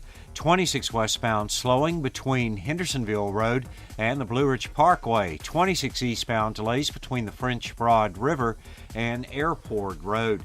Haywood County 40 westbound crawling between NC 209 and US 276. Sardis Road, north and southbound slow between Brevard Road and Sand Hill Road. Near Avery Creek, Brevard Road northbound approaching Long Shoals Road is slow. Sweeten Creek Road southbound is slow between Biltmore Forest and Overlook Road. Hendersonville Road southbound slow approaching the Blue Ridge Parkway and continuing to Mills Gap Road. I'm Lee Minfield with your Time Saver Traffic. This report is sponsored by Northern Tool and Equipment. Northern Tool and Equipment is a problem solver's paradise. This holiday season, they have the perfect gift for every solver on your list, with great gifts under $50 and from the best names like Milwaukee, Ironton, and Power Horse. Northern Tool and Equipment, made for gift giving. You've got advanced prostate cancer, but you're not waiting around. You want straight talk, the facts about Orgovix. Orgovix Relagolix 120 milligram prescription tablets is a treatment for adults with advanced prostate cancer. Fact: Orgovix is a different kind of androgen deprivation therapy treatment, a pill, not an injection. Orgovix may cause serious side effects, including a heart condition called QT prolongation. Tell your doctor right away if you feel dizzy, faint, have a racing or pounding heart, or chest pain.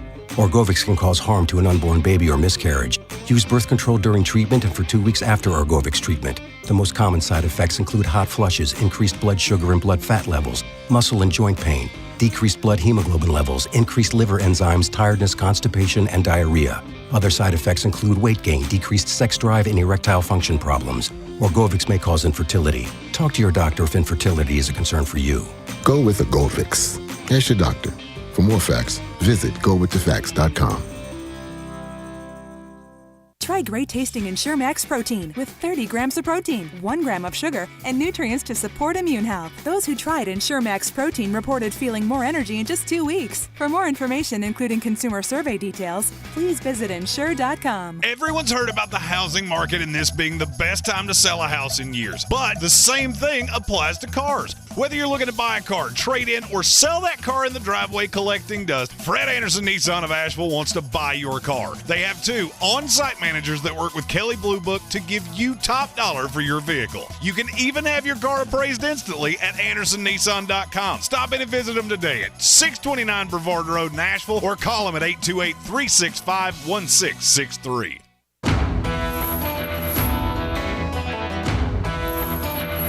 The Sportsocracy. That is some good, clean family fun there, eh, Cott? ESPN Asheville, 92.9 FM, 880 AM, and 1400. Jeremy loves going to sporting events. And, I mean, he's not too wild about sitting with the plebes anymore after being spoiled in the suite at Bank of America Stadium. But Jeremy has said over and over and over again.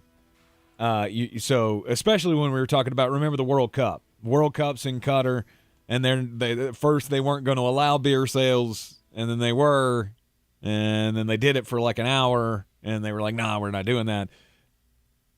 A sporting event without alcohol to consume ranks where on your list, Jeremy Greene?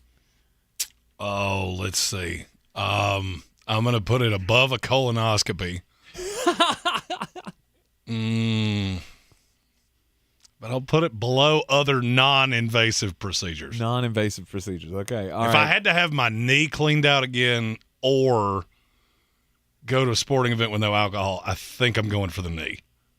The reason I bring this up is because there is a possibility that next year there will be a period of time where there will not be beer sold at one of the greatest venues in college football, Neyland Stadium. The city of Knoxville is so put off with Aramark, the group that does their concessions, because there have been several complaints this year about their serving ability. Couple of cases of underage people being served don't do that. Alcohol. And then not only was there that, but it was also the overall tenor of disorderly conduct amongst the fan base. That's called Tennessee football, right? I don't feel like that has anything to do with the beer sales. Like, oh, people are being overserved. Well, I mean, in a way, but I think most of them are serving themselves before they get to the game. Yeah, That's been a hallmark of Tennessee football since the 1930s, correct? And every other school. Oh, 100%. I mean, that's not a new thing. But they are. I used to think at West Virginia you had to have 7 beers in you or they wouldn't let you in.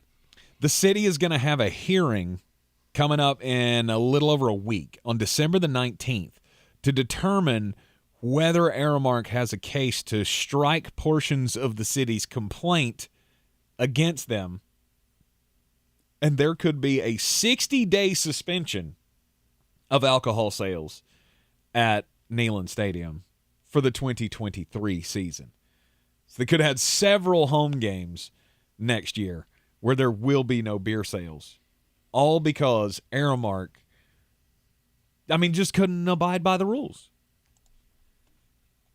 Why would you just not find a new vendor? Like, if it's this bad where you're thinking about pulling the license for the vendor, why would you just not end the relation? And maybe it's contractually you can't. Maybe that contract is so ironclad that you can't get out of it without going through this.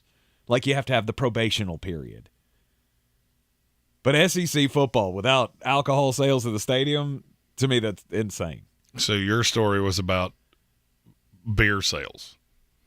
Well, that's funny because I have a weird news story that's about 2 beer companies that are selling weird things. Really?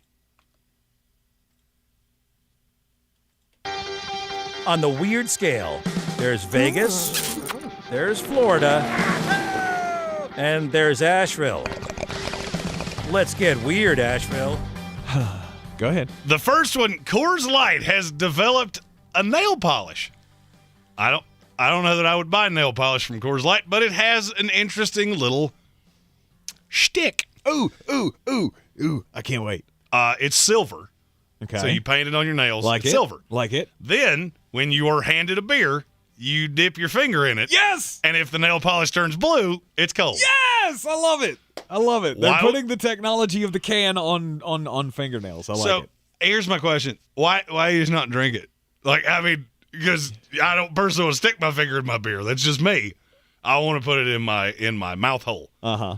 And when I do that, it will tell me if it's cold or not. I mean, I won't put it in the beer, but I mean, I guess that's the way to go. But that's, oddly enough, that's not the strangest of the two. Really? Jim Beam has come up with a gift for people who maybe don't have someone to hug them on the holidays. Uh-oh. They made self-hugging pajamas. They're $25. They say Jim Beam very large on the breast pocket.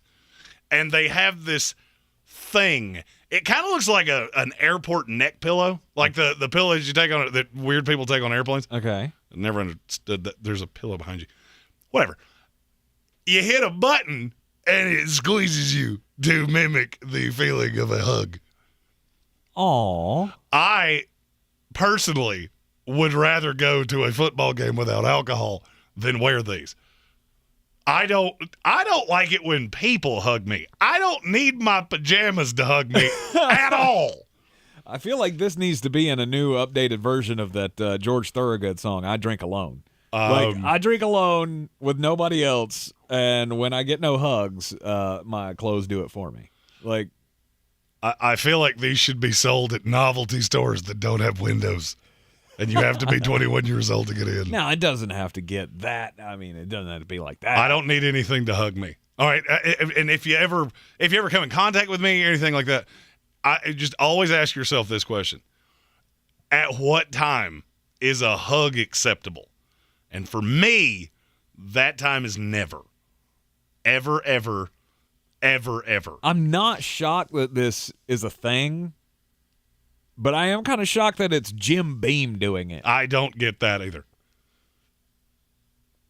I mean, I get what message They're like are you flannel, sending? plaid, they look very much like a stationary pair of pajamas. Right. I mean, this is the most millennial thing I've ever heard. Oh, no doubt.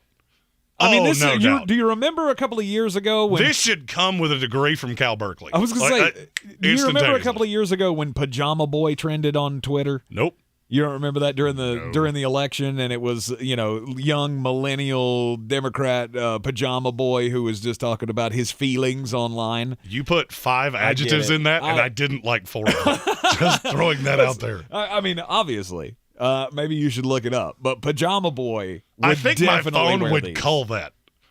Like, my phone would go, we're going to show him this. No, we're not, because he might break us. He actually has a filter that sends it back to the company that says, this is not a part of my community standards. Correct. I Can don't agree this? with self-hugging clothing. Ridiculous. Who would buy this? That's great. Like I said, Pajama Boy. You strike me as the kind of guy that would wear self-hugging pajamas. No. Just a little button on the Jim Beam. You're sitting there drinking your Jim Beam. Ah, nice. It's warm and fuzzy. Now, heated clothes, I can get that. I can get down with that. Hugging, not so much. I mean, if I wanted to be hugged by something, I would, have like an inflatable suit or something. I could pull the ripcord and just See, now if they made pajamas that yelled at me and called me a loser and said I would never succeed, those I would wear. Especially if it was in my voice. Why? Just because it reminds you of your childhood? Correct. We had a very weird scene on the coast of North Carolina over the weekend at Carolina Beach on Saturday night. So there's a little, this little island community out here. It's an island, so there's nowhere to go should you need to escape for some kind of a reason. And some cows found that out over the weekend because the cows were a part of the live nativity at this church on Carolina Beach.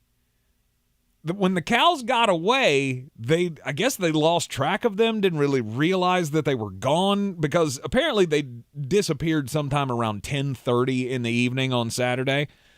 And then they were located about 16 hours later. They were trying to swim off the island. Like, was life that bad at the nativity scene that the cows just decided, screw it, we're swimming for it. We can't handle it anymore. They were found out in the middle of the Cape Fear River, and cops had to go out into the river to drag them back to dry land. Okay, I have no less than two questions here. One, and I genuinely don't know the answer to this, so I'm going to believe whatever you say. Can cows swim? I don't think so.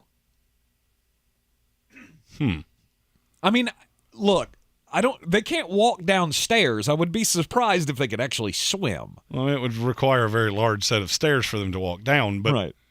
Now, swimming, I feel like that might be an evolutionary thing that you picked up at some point. I mean, I have watched a lot of, Western movies and television shows, and we see, cows go across rivers all the time, but I don't feel like they weren't swimming.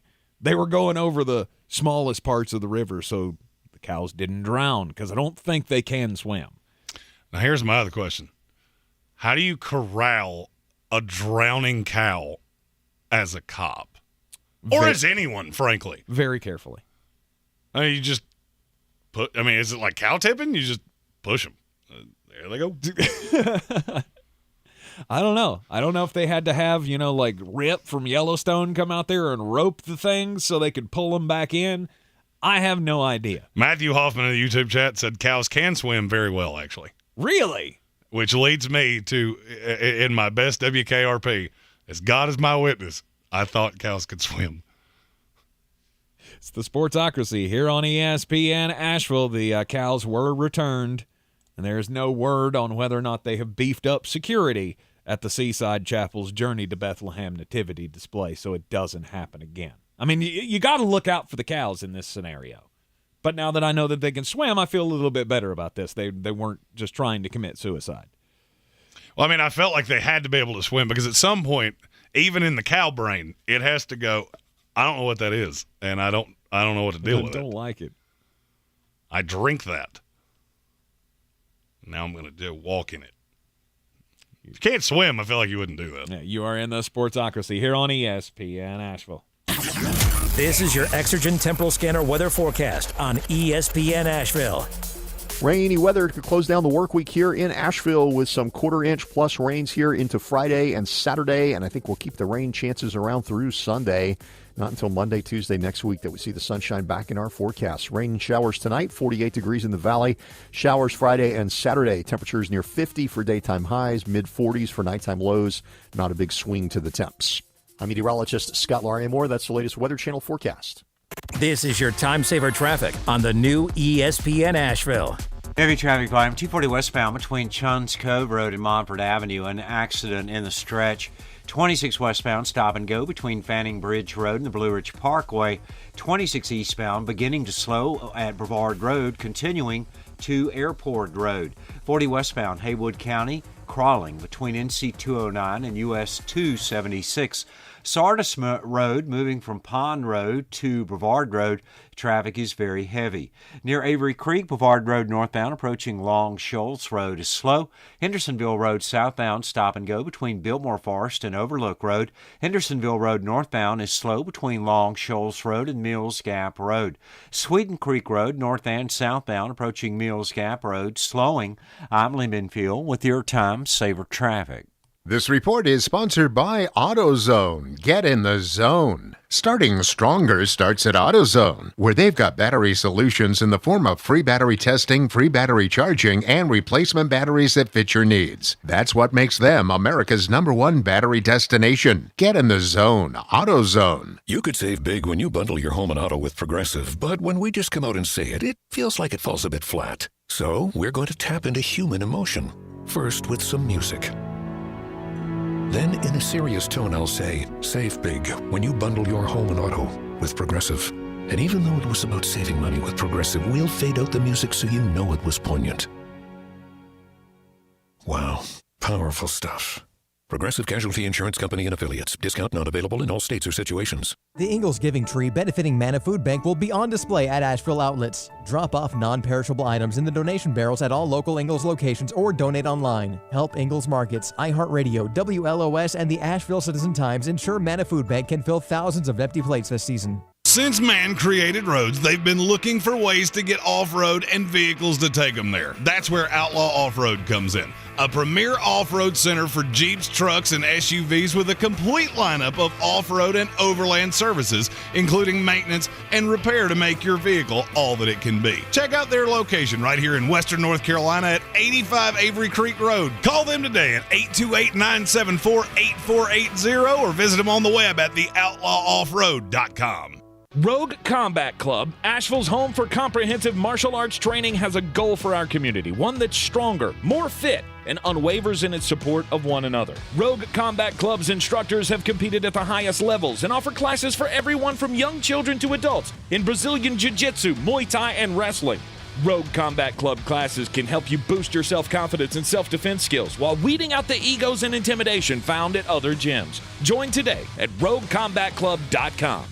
I believe real estate isn't about properties. It's about people. I'm Clarissa Hyatt-Zach with eXp Realty, serving all of Western North Carolina. Navigating the home buying and selling journey can feel overwhelming at times, and that's why having an agent who cares about you and your needs is key. I'm a native of Western North Carolina, and I close over a home a week. I'm an expert in the market, pricing my sellers correctly to net you the most money, and working as a skilled negotiator for my buyers. Please give me a call today at 828-774-6343 to set up a complimentary market analysis.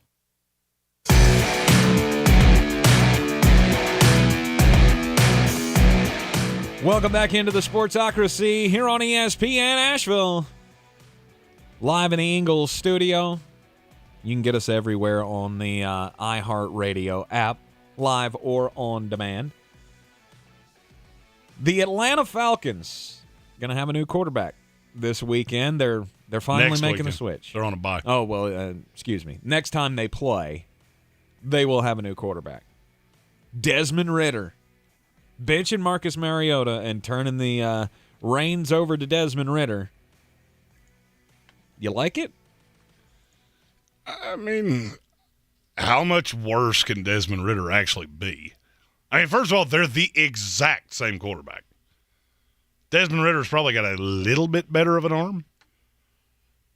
But, I mean, I said this when they drafted him.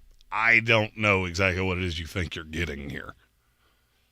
But you get 4 games to give him a look.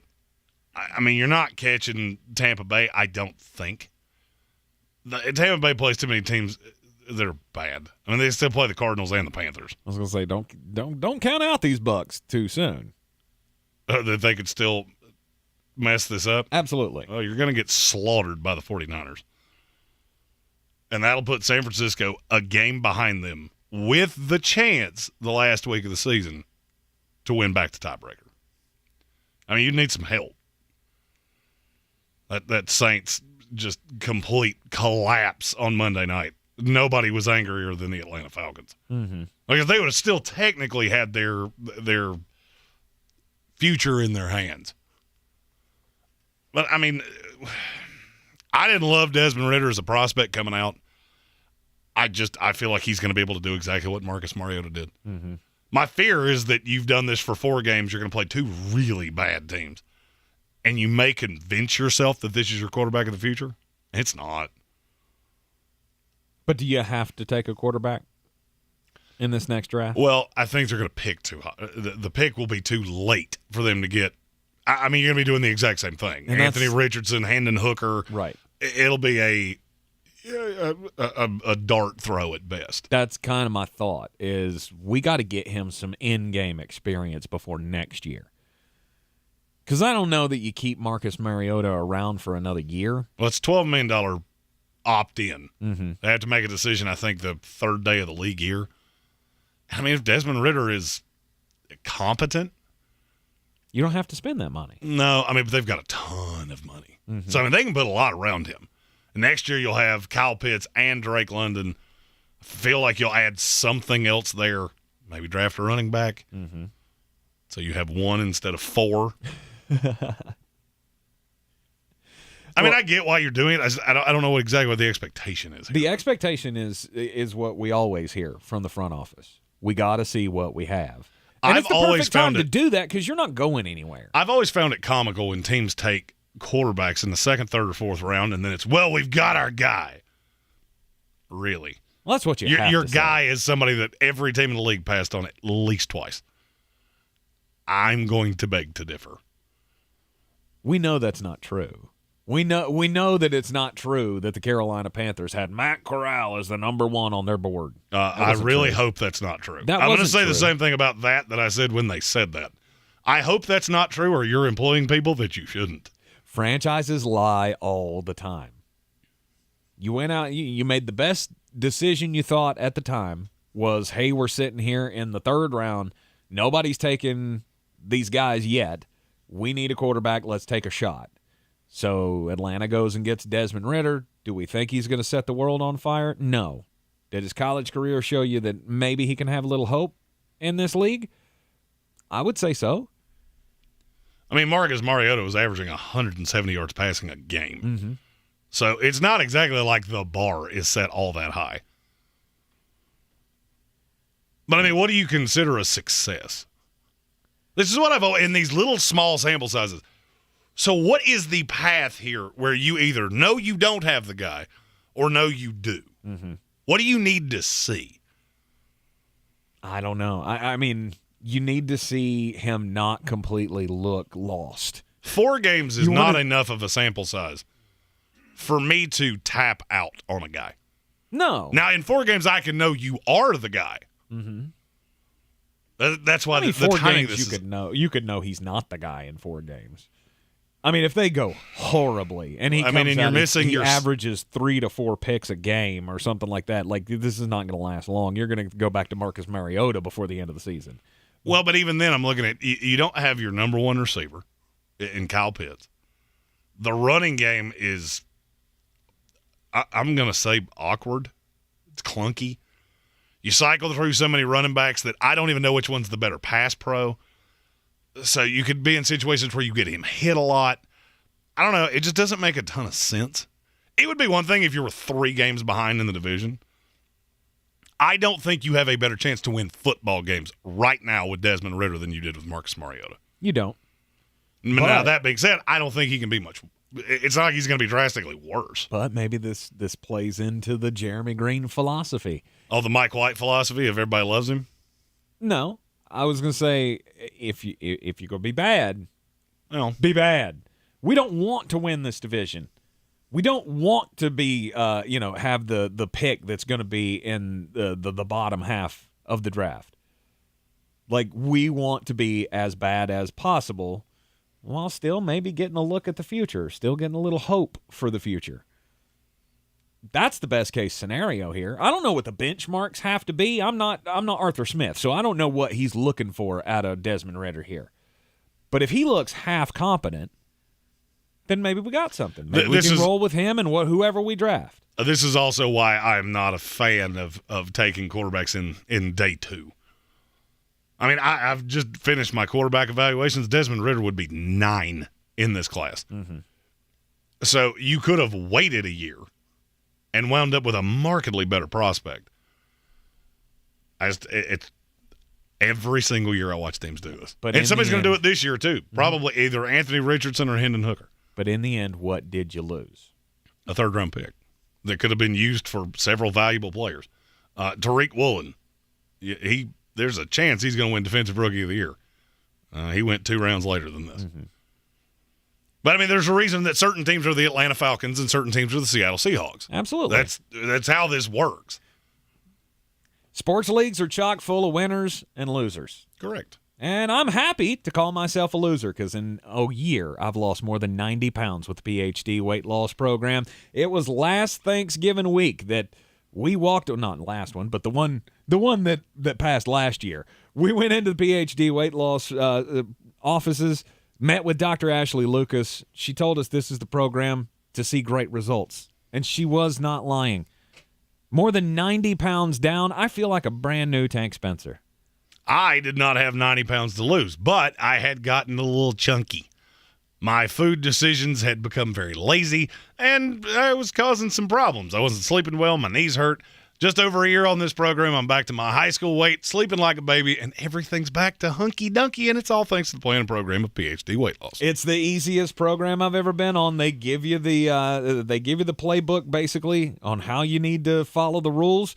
They give you 80% of the food you need to have success, and you will just be amazed as the weight starts to melt away week after week. More than 90 pounds down, I am proof positive that it can change your life and help you win that battle with your weight once and for all. Go to myphdweightloss.com. It's myphdweightloss.com. This is your time saver traffic on the new ESPN Asheville. Driving slow 240 westbound between Charlotte Street and Montford Avenue. 26 eastbound slow between Bavard Road and Airport Road. 26 westbound slowing between Fanning Bridge Road and the Blue Ridge Parkway. Haywood County 40 westbound crawling between NC 209 and US 276. Sweeten Creek Road north and southbound approaching Mills Gap Road is slow. Hendersonville Road southbound stop and go between Biltmore Forest and Overlook Road. Hendersonville Road northbound delays between Long Shoals Road and Mills Gap Road. Near Avery Creek, Bavard Road north and southbound approaching Long Shoals Road is slow. And Sardis Road northbound is slow between Bavard Road and Sand Hill Road. I'm Lyndon Field with your Time Saver Traffic. This report is sponsored by Lowe's. It's pro time because at Lowe's it's Provember. Over 30 days to save big. Full of more inventory, more Lowe's MVPs bonus points, and more of the deals you deserve. Because it always pays to be a pro at Lowe's. Save all Provember long. Hi, my name is Jackie, and a little thing that I love about the Chick-fil-A Peppermint Chip Milkshake is the whipped cream and the cherry on top. It's like a little bow on top of this great present of peppermint chip goodness. It tastes like the holidays. Hey, my name is Chandler, and a little thing I love about the Chick-fil-A Peppermint Chip Milkshake is the little pieces of the peppermint that you get. For me, no milkshake is topping the Peppermint Chip Milkshake. Order a Chick-fil-A Peppermint Chip Milkshake on the Chick-fil-A app today. Available for a limited time. Real customers paid for their testimonials. Dancing crew, trip for two, nailed the final interview. Game with Doug, brand new mug. Come here, kid, give me a hug. The more you want to do, the more we want to do. New COVID-19 boosters designed for recent Omicron variants are now available. Learn about eligibility and schedule a free, updated booster today at vaccines.gov. Sponsored by Pfizer and BioNTech. The Tar Heels to the right baseline are here. Floats it way up in the air and in. Catch the 6-time national champion Tar Heels in action. He got it! 0.3 of a second! All season long. Toward left side, he's going to go hard, heavy. Contact, got the basket and the foul. Holy cow! Right here on your home for Carolina basketball. Asheville's home for the Tar Heels is ESPN Asheville. At Ingles Weather, we're celebrating Friday night rivals, televising college basketball games, bringing the Fan Fest to semi-pro soccer, or taking you out to the ball game at your minor league park. It's all in the bag. Ingles, low prices, love the savings. Real estate isn't about properties, it's about people. I'm Clarissa Hyatt-Zach with eXp Realty, your native realtor serving all of Western North Carolina. I will work hard for you, and I believe in doing the right thing every time. I market each of my listings to reach out-of-town buyers. I use a professional photographer and drone video on every single listing, as well as collaborate with agents across the country to find your buyer. Check me out online at clarissasellswnc.com or give me a call at 828-774-6343. It would be my pleasure to assist you through the real estate process. If cleanliness is next to godliness, look around the car right now. Is that very godly? Look, life comes at you fast, but so does WBNC Auto Detailing. They have the tools to make your interior look like it's coming off the showroom floor. You don't believe me? Check them out on Instagram. All that filth and years of stains disappear. WBNC Auto Detailing does full interior and exterior details with paint correction, and they do wax and ceramic coatings. Call WBNC Auto Detailing at 455-3700. Premium care with a Southern hospitality touch.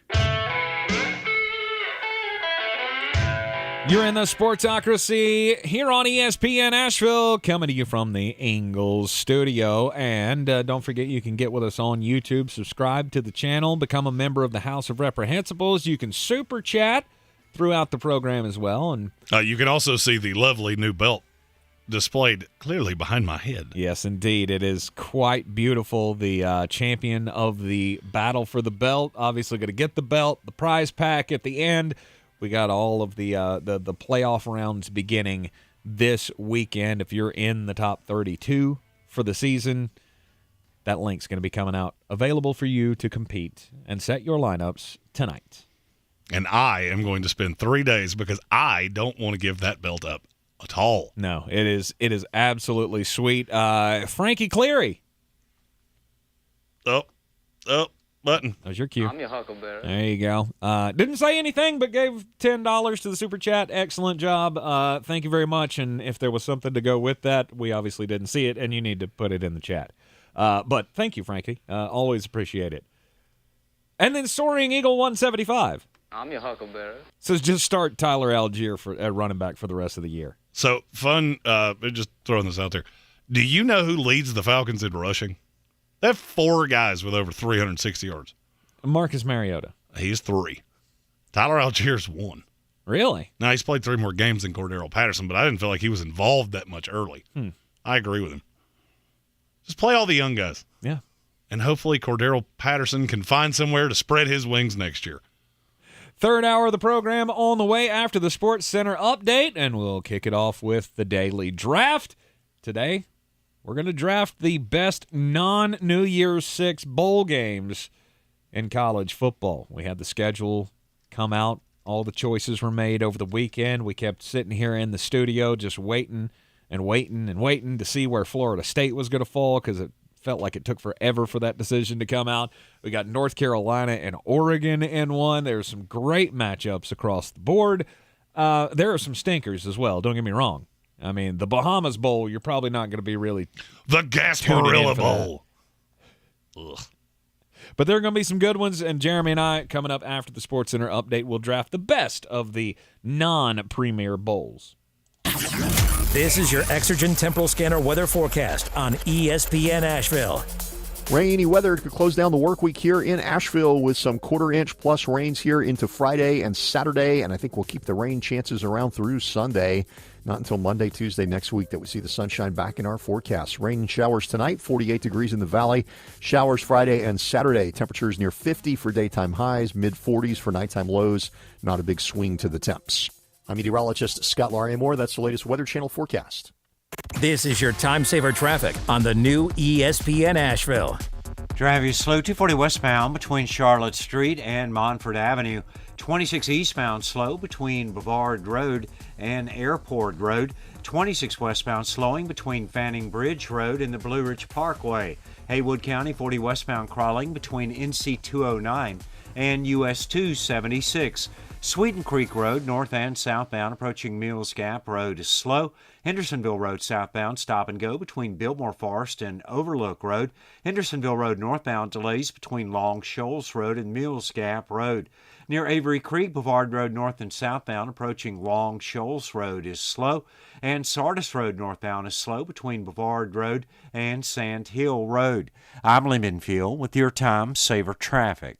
This report is sponsored by Mattress Warehouse of Asheville. Mattress Warehouse, your warehouse full of solutions to every sleep problem this holiday season. For a limited time on select items, buy a bed, get a second bed free. Get next day delivery and 0% interest financing. Only at Mattress Warehouse. Looking for holiday gifts that won't be re-gifted? Head to eBay Motors. With millions of parts and accessories at the right prices, there's something for every car lover on your list. And with the money you save, you can pick up something for yourself too. Happy holidays indeed. ebaymotors.com. Let's ride. From the Ingles Studios, this is ESPN Asheville, WPEK, W225CJ Fairview, WMXF Waynesville, and iHeart radio station.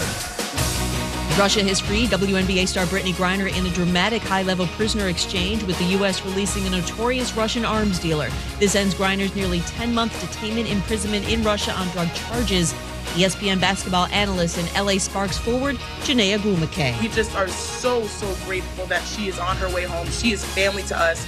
We are grateful for those who have worked tirelessly around the clock to make this happen. I think it just reminds us that, the real work, the true work will never go in vain, and that the power of sports collectively, particularly as women, cannot be ignored.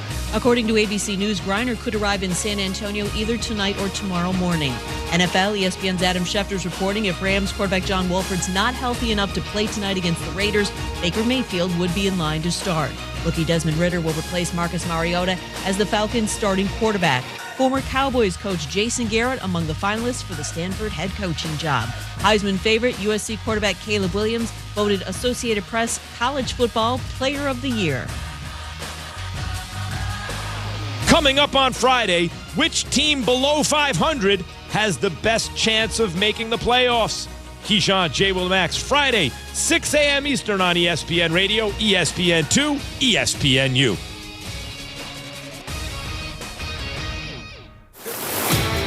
He's a degenerate gambler. You are a smelly pirate hooker. And he's cheaper than oxygen. He's useless. But somehow, they make it work. Jeremy Greene, Tank Spencer. There's no holding back in the Sportsocracy, presented by Ingles Supermarkets and Fred Anderson Nissan of Asheville. It is ESPN Asheville, 92.9 FM, 880 AM, and 1400. The Sportsocracy, heard everywhere on the iHeart Radio app, seen everywhere on YouTube, live from the Ingles Studio. And you can go to thesportsocracy.com, click that live video link in the middle of the page, subscribe to the YouTube channel, join us in the chat. You could super chat as well, Frankie Cleary. Just pointing out he didn't have anything to say. He just wanted to show his appreciation for the show. And we appreciate that. And we really do. We really do. So there is, you can do that as well, or you can have your comments highlighted. You give us money, show your appreciation, we will darn near do anything you want us to. Including use the English language appropriately, which you struggled with there for about 20 seconds. Well, I mean, it's been a long day. That was going to splash some water on you there. Sometimes I get caught. I just, hit repeat. Control, Alt, delete. It is the Sportsocracy, and we're glad you're along for the ride here on the third hour of the program, the last hour of the week before the Football Friday, as we cannot wait to get into all of the NFL action that's heading your way this week. And that's the weirdest part of this weekend. This is the first weekend without college football. I mean, you got the Army-Navy game, but... Oh, I'll be all in for that. Do you care? Really? Oh, yeah. Okay. Oh, this is a game that has always been pumped up. I never got it. I've watched this every year. A long time.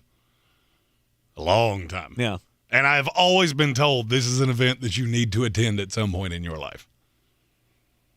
The atmosphere does get kind of crazy. You got the enlisted members, the veterans. I mean, I get it if you're a vet. If you're a vet and you obviously have a lean here, because I come from my family. We've got Army people in our family, and they get excited about the game, or at least my brother-in-law gets excited when Army plays Navy. But I don't have that horse in the race. It's fun. Watch the president show up, and regardless of who it is, this is always one of whatever. This is always one of the largest wagers I have of the year. Just because it's the only one. Yes. Yeah. Yes. There's nothing else to wager on. I So take Jeremy the has to weekly put all the allotment. doubloons. I take the weekly college allotment and put it all on this one game. And he'll have your banger for the Army-Navy game coming up on tomorrow's program. And it's a banger. And it is a banger.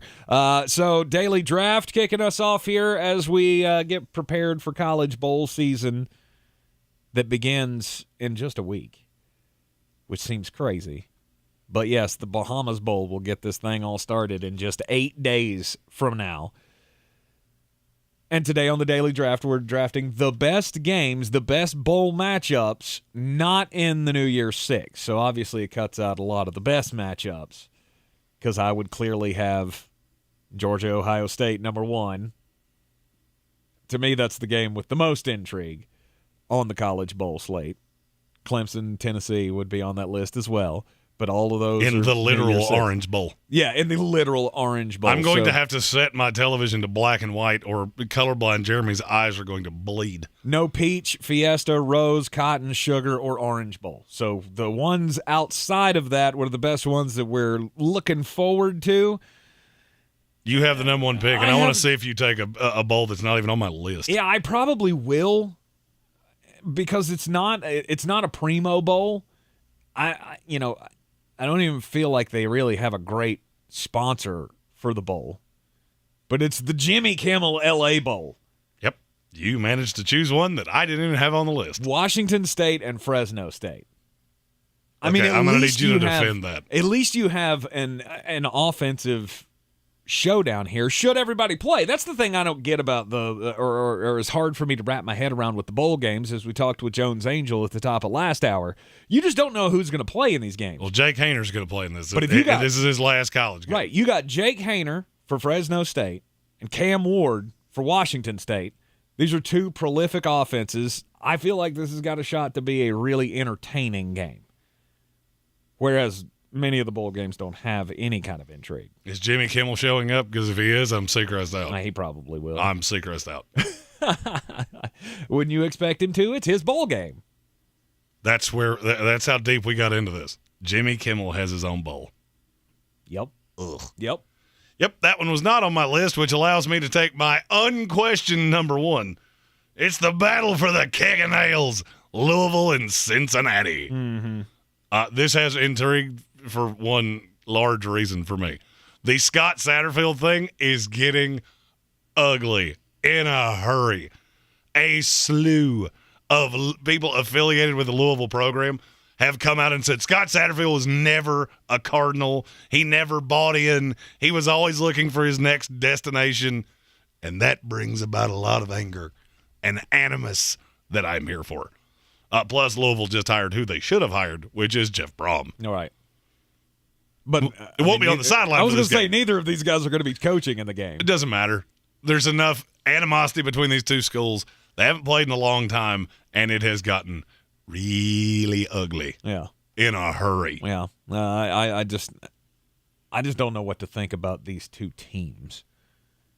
I don't think either of them are especially good. But against each other, maybe they'll provide some fireworks.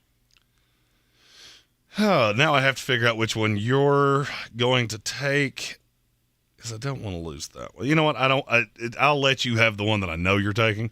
I'm going to go Maryland NC State. Okay. In the Duke's Mayonnaise Bowl. The Duke's Mayo Bowl.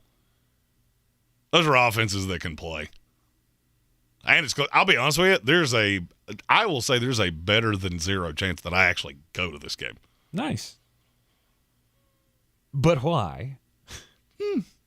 Just to go to It's a actually bowl game. got some intrigue. There's some guys that will play in this game that have draftable grades, and it's close. Mm-hmm. Okay. All right. I don't know. I don't see the intrigue for that game. It's a whole lot of red for a Tar Heel fan to try to deal with. Yes, that's another one that I if I do go, I may have to wear my my blackout sunglasses to make sure that my eyes don't bleed. Former matchup, or a matchup of former ACC foes, so I get where you're going with that one. You know what? Let's go Friday, December the 16th. That's way too early. The Cure Bowl. Troy and UTSA. Why? Are you actually you have now picked 2 of what I see to be the worst matchups on this this slate. UTSA and Troy. Yeah. If they played that in the parking lot, I swear to you, I would go out the back door so I didn't accidentally see This it. is what I mean. These are the kind of matchups that I look forward to in the bowl games. The bad ones? It's not a bad matchup.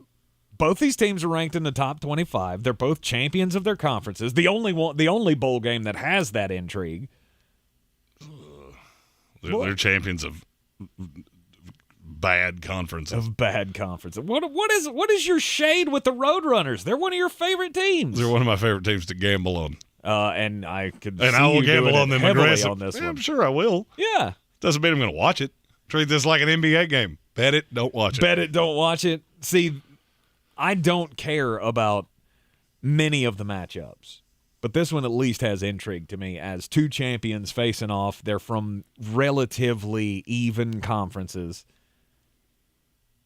That's the intrigue. Yeah, there's bad and slightly less bad. Great. And then... Yeah, you will not be seeing many Sun Belt or Conference USA members in my selections. Right, you just take meaningless games between Maryland and NC State. Correct. Yeah, because I would rather watch paint dry. Yeah, their backups would slaughter Troy. Oh, 100%. Although, you don't know. You don't know. I'll go with the Holiday Bowl. You'll hear it right here on ESPN Asheville. December the 28th, 8 p.m., San Diego, California, North Carolina, and Oregon. Yeah, that's the one I knew you were taking. Of course. I mean, there's still intrigue here, despite the fact that there will be no secondary for the UNC Tar Heels. No, this will be first one to 100. Yeah, they'll be playing the fourth stringers. Oregon probably not going to have their quarterback. Well, they won't have their quarterback. They won't have their offensive coordinator. Yeah, that's the reason that one got pushed down the list to me. If you like football games that end up with basketball scores, this will be right there. 100%. And that is the thing that you can look forward to, or that I look forward to most about bowl games. I want to see tight matchups. I want to see a lot of scoring. And I don't feel like you're going to get much of a higher combined score in a bowl game than you will with Oregon and NC and North Carolina. All right. I, with my next selection, am going – I mean, it's a mulleted quarterback. And it might be the last time we get to see that mulleted quarterback, which makes it a lot more likely that I'm going to choose it. So I'm going Valero Alamo Bowl, the Texas Longhorns and the Washington Huskies. And now that Michael Penix has said he's coming back, he probably plays too. So this could actually be – that actually might be a bowl I watch. It's on a Friday, or it's on a Thursday night. Which doesn't hurt anything. Those Friday night matchups, you're probably not catching me there. It's much like Pac-12 football. I do other things on Friday nights. Right. It doesn't involve watching the Tony the Tiger Sun Bowl. Quinn Ewers, you think that you think this is the last one? I don't know. I really don't. I don't know what's going to happen when Arch Manning shows up. I would say the most likely is that you see Ewers for another year, then Arch takes over when Quinn goes to the league. But it may not be. This might be the last time you see the mulleted Longhorn. Could be. And if he gets supplanted by Arch Manning, then you could definitely see him playing for another team next year. He was one of the names I wanted to see if it went in the portal. Mm-hmm. Up until this point, it has not. It has not. Next. The AutoZone Liberty Bowl between the two Kansases. Kansas and Arkansas. KJ Jefferson, another weird one that's coming back. I'm dumbfounded that he didn't declare. Mm-hmm. I had him as clearly the fourth quarterback in this class. I thought he would be a first-rounder, to be really honest with you. But now he comes back and he gets to take on Rock Chalk Jayhawk. Former, what was it, the Big 8 matchup? Yeah. That's taking it back a while. Mm-hmm. My next selection here, non-major bowls, best ones of the season. I'm going to go to the Gator Bowl. Notre Dame, South Carolina.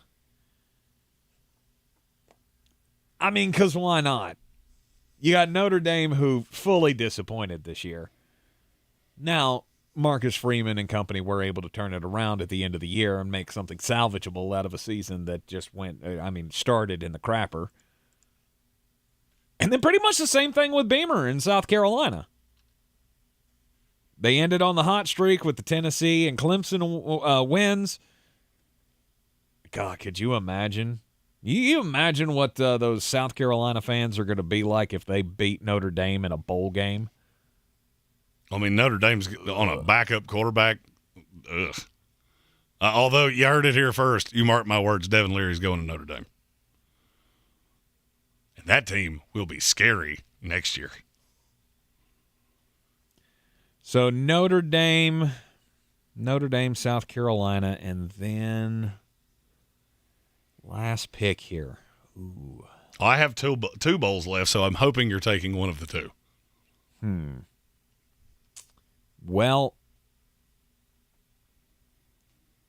how about here's another one. Wednesday, December the 21st, 9 o'clock, New Orleans, Louisiana, the R&L Carriers New Orleans Bowl. Western Kentucky and South Alabama. Another one that could be a basketball game score. Yeah, I think I won this quite aggressively. I'm sure you did. Because you actually care about Texas and Washington. That'll be fun. That one will be fun. I could have actual offensive NFL talent. You chose a bowl that I wouldn't watch that. If you told me they hid the winning lottery numbers on the sideline and all I had to do was watch it, I still don't think I'd get through it. You didn't make my decision for me. I'm sorry. I have to choose between two entities that mean a great deal to me. Okay. Oh, gosh. You know what? I think Florida State's going to blow out Oklahoma, so I'm not going that one. I'm going the Fighting Mike Houstons, taking on the Coastal Carolina Chanticleers in the Ticket Smarter Birmingham Bowl. Mm-hmm. I don't know what Ticket Smarter is. It's like a ticket app. Thanks for explaining that to me. Well, you did that. I mean, I think I could have gotten pretty that far. self-explanatory. I think I could have gotten that far. Ticket Smarter. But I had save never on tickets. I had never heard of it until now. See if Mike Houston could get his first bowl win. And Coastal Carolina without Jamie Chadwell. Mm-hmm. Or Grayson McCall. Yeah. See, that's what kills it for me. Is, you're telling me that the one star of this game is not going to play? Okay, I'm out. I'm not a big Holton Ahlers fan. Oh, I am. I mean, like he's him a lot. fine. He's a fine quarterback. The intrigue there would be Grayson McCall. And I don't feel like there's a good shot that he plays in that game. I get it. We got different tastes. I think he's in the portal, actually. Or he declared or something. Mm-hmm. When it comes to being outside of the New Year's Six bowls, I don't care about middling matchups all that much. I want to see things that I don't normally see in the regular season. Oh, you mean the games that you don't watch because they don't matter? Now they matter. Now you got a bowl win on the line. There's intrigue. Yeah, it doesn't do much for me. Doesn't do much for you. You're in the Sportsocracy here on ESPN Asheville, 92.9 FM, 880 AM, and 1400. This is your time saver traffic on the new ESPN Asheville. Traffic slow 240 westbound between Charlotte Street and Montford Avenue. 26 eastbound traffic slowing beginning at Brevard Road and continuing to Airport Road. 26 on the westbound side stop and go between Airport Road and the Blue Ridge Parkway. 40 westbound in Haywood County crawling between NC 209 and US 276. Sardis Road northbound is slow between Brevard Road and Sand Hill Road. Sweeten Creek Road southbound stop and go between the Blue Ridge Parkway and Mills Gap Road. Hendersonville Road southbound delays between Biltmore Forest and the Blue Ridge Parkway. I'm Lee Minfield with your time saver traffic. This report sponsored by Harley-Davidson of Greenville, your upstate Harley dealer. Kick your holidays into high gear at Harley-Davidson of Greenville. We have the largest selection of pre-owned bikes in the upstate with over 200 models ready to roll. So visit us today at 30 Chrome Drive in Greenville or online at upstateharley.com. And happy Harley Days. You've got advanced prostate cancer, but you're not waiting around. You want straight talk, the facts about Orgovix. Orgovix Relagolix 120 milligram prescription tablets is a treatment for adults with advanced prostate cancer. Fact. Orgovix is a different kind of androgen deprivation therapy treatment, a pill, not an injection. Orgovix may cause serious side effects, including a heart condition called QT prolongation. Tell your doctor right away if you feel dizzy, faint, have a racing or pounding heart, or chest pain. Orgovix can cause harm to an unborn baby or miscarriage. Use birth control during treatment and for 2 weeks after Orgovix treatment. The most common side effects include hot flushes, increased blood sugar and blood fat levels, muscle and joint pain, decreased blood hemoglobin levels, increased liver enzymes, tiredness, constipation, and diarrhea. Other side effects include weight gain, decreased sex drive, and erectile function problems. Orgovix may cause infertility. Talk to your doctor if infertility is a concern for you. Go with Orgovix. Ask your doctor. For more facts, visit gowiththefacts.com. The Ingles Giving Tree benefiting Manna Food Bank will be on display at Asheville outlets. Drop off non-perishable items in the donation barrels at all local Ingles locations or donate online. Help Ingles Markets, iHeartRadio, WLOS, and the Asheville Citizen-Times ensure Manna Food Bank can fill thousands of empty plates this season. Since man created roads, they've been looking for ways to get off-road and vehicles to take them there. That's where Outlaw Off-Road comes in. A premier off-road center for Jeeps, trucks, and SUVs with a complete lineup of off-road and overland services, including maintenance and repair to make your vehicle all that it can be. Check out their location right here in Western North Carolina at 85 Avery Creek Road. Call them today at 828-974-8480 or visit them on the web at theoutlawoffroad.com. When I finally drove the old car into the grave, I knew there was only one place I was going to go. Fred Anderson Nissan of Asheville, home of the family plan. And yes, they treat you like family. I went in, told them what I was looking for, told them my budget, and in no time, I was signing the paperwork on my certified pre-owned vehicle. They have the area's largest selection on quality pre-owned vehicles and certified Nissans. They go through a 167-point inspection, so you know it's not going to let you down. They gave me the Carfax report, so I know the history of my vehicle. And the Fred Anderson family plan gives me things like oil changes and car washes and loaner cars if I have to have major work done on the car in the future. For me, buying a car has always been an intimidating thought. But the folks at Fred Anderson Nissan of Asheville made it super easy. Don't be like me. Don't wait till the last minute to get a deal done. Go to AndersonNissan.com or stop by the showroom at 629 Brevard Road. And don't forget to mention we sent you from the Sportsocracy and get a $250 bonus on your trade-in at Fred Anderson Nissan of Asheville.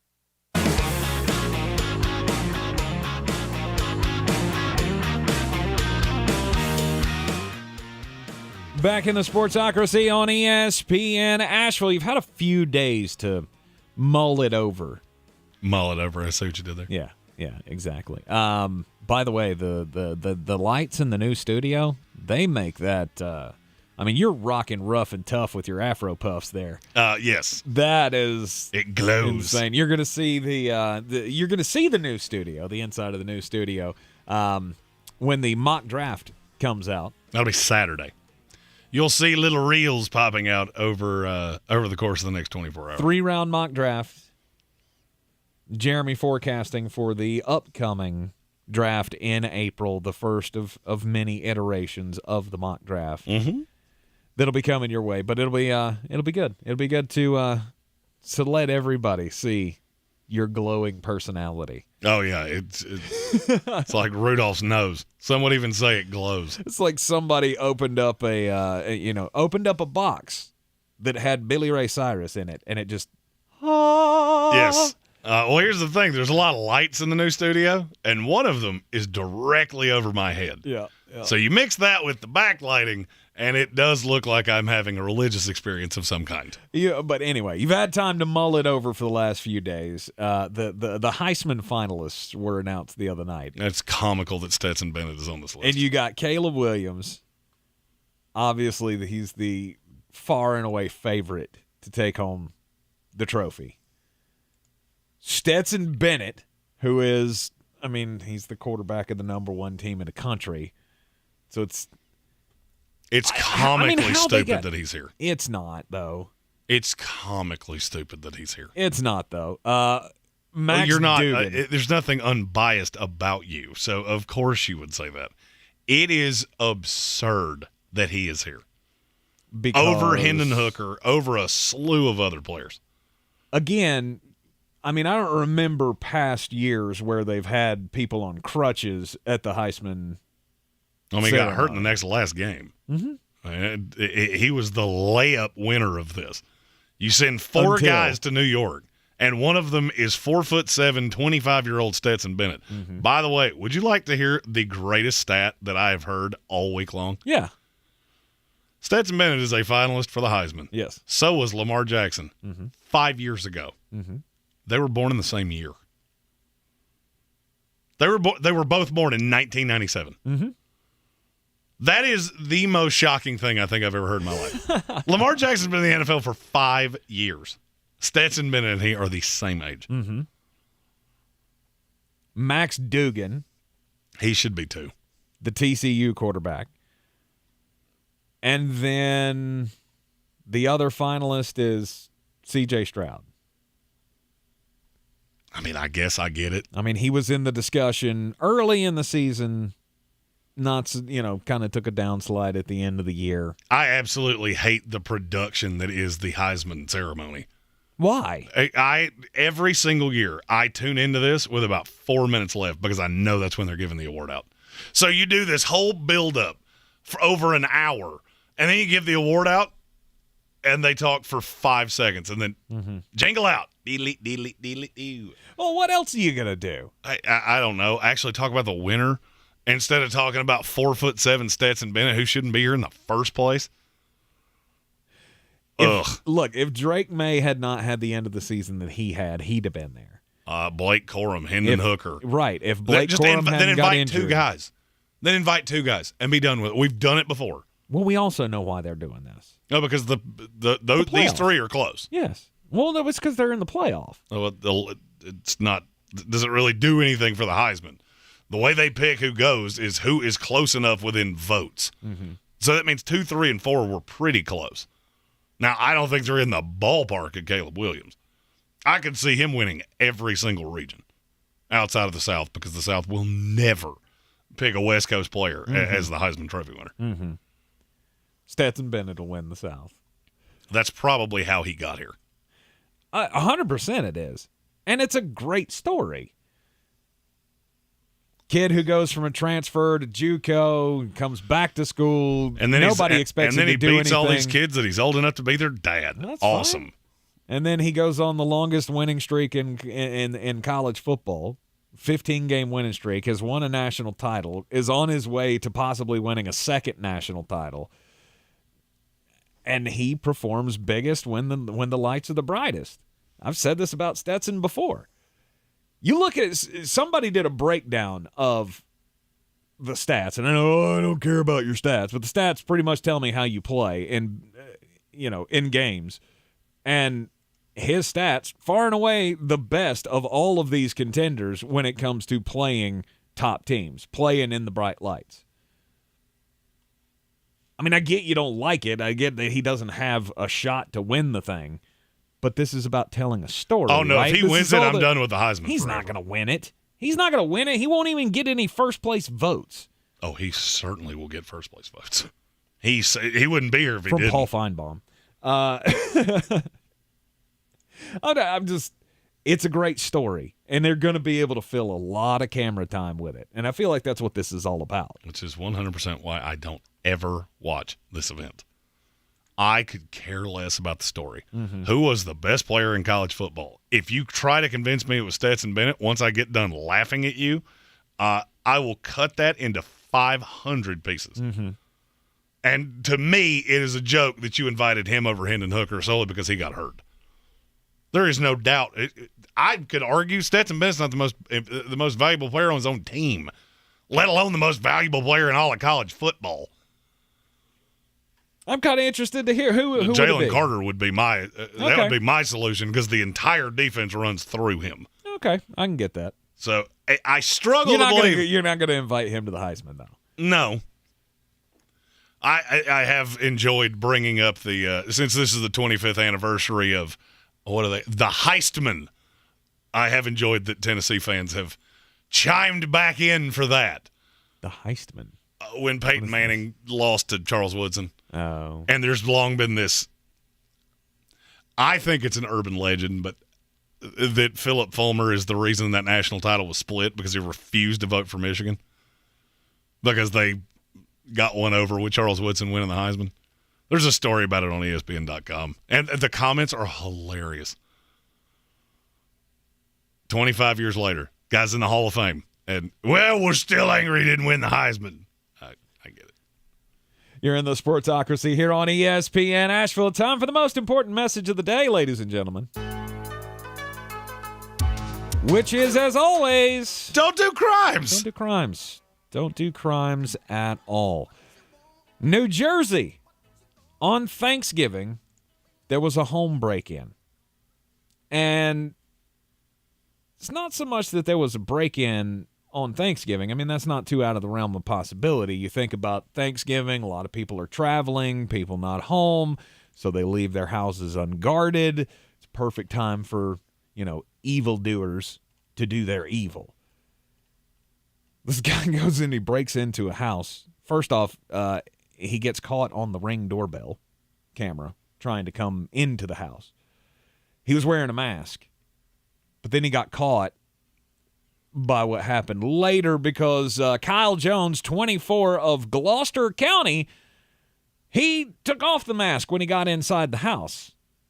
And he was after something specific. And it's normally you would expect like there's a safe somewhere or there's something, people know there's something valuable in this house and I'm going after it. He was still in underwear, broke into the house to go into a bedroom to steal underwear. Bro, it's Christmas. This is underwear season. We're all getting replenished in just 3 weeks. Yeah, you don't have to steal from people. I don't think it was men's underwear he was after. Oh, this has panty raid, colored all over it here. But the reason he got caught was because there was another camera inside the house. There was a hidden camera inside the bedroom that he went fishing in the drawers for. The drawers. I mean, is this a thing? Do people just have random hidden cameras in their rooms?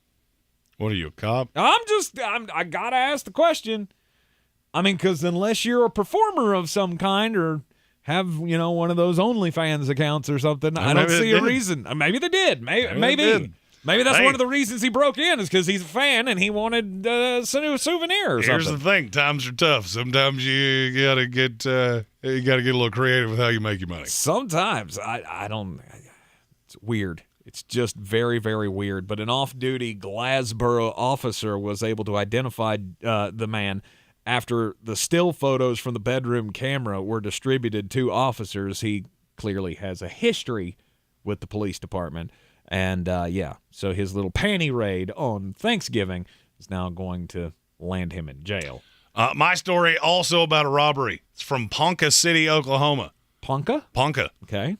Never knew that was a place until now, but the size of the city does come into a role later in the story. Sunday, around 5 a.m., a man walked in to the Stop and Go in Ponca City, walked to the register, flashed a small handgun, and demanded money from the cashier. The cashier, nervously, it's very obvious in the video, gets as much money as he can, throws it in the bag, and the guy walks out. I'm not telling this story because of what he did. I'm telling this story because of how he did it. Armed robbers wearing masks is not new information. This guy's wearing one of those novelty football heads with the angry face on it. You know what I'm talking about. It's a big football, and it's got the, face. What's the problem with that? Why do robbers not do that? As opposed to just using, I don't know, a ski mask? I don't know. Ski masks are very common. These are not. And there's only one store in the town that sells them. Of course. And they have a list of the 7 people that have purchased them. Oh, no. Who are now being visited by police, and they feel very sure that one of them fits the description because the guy's about 5'6" and looks as though he weighs, I'm going to say, about 3 bills. That's not exactly the most common body type. So I would say within a few days we will have Mr. Footballhead has been arrested because he not only did crimes, he did crimes poorly. Don't do it. You're in the Sportsocracy here on ESPN Asheville. We got Thursday night football tonight. Is Baker Mayfield going to play? Is he going to start? Ugh. How much are the Raiders going to win by? We'll talk about it all up next here on ESPN Asheville. This is your Exergen Temporal Scanner weather forecast on ESPN Asheville.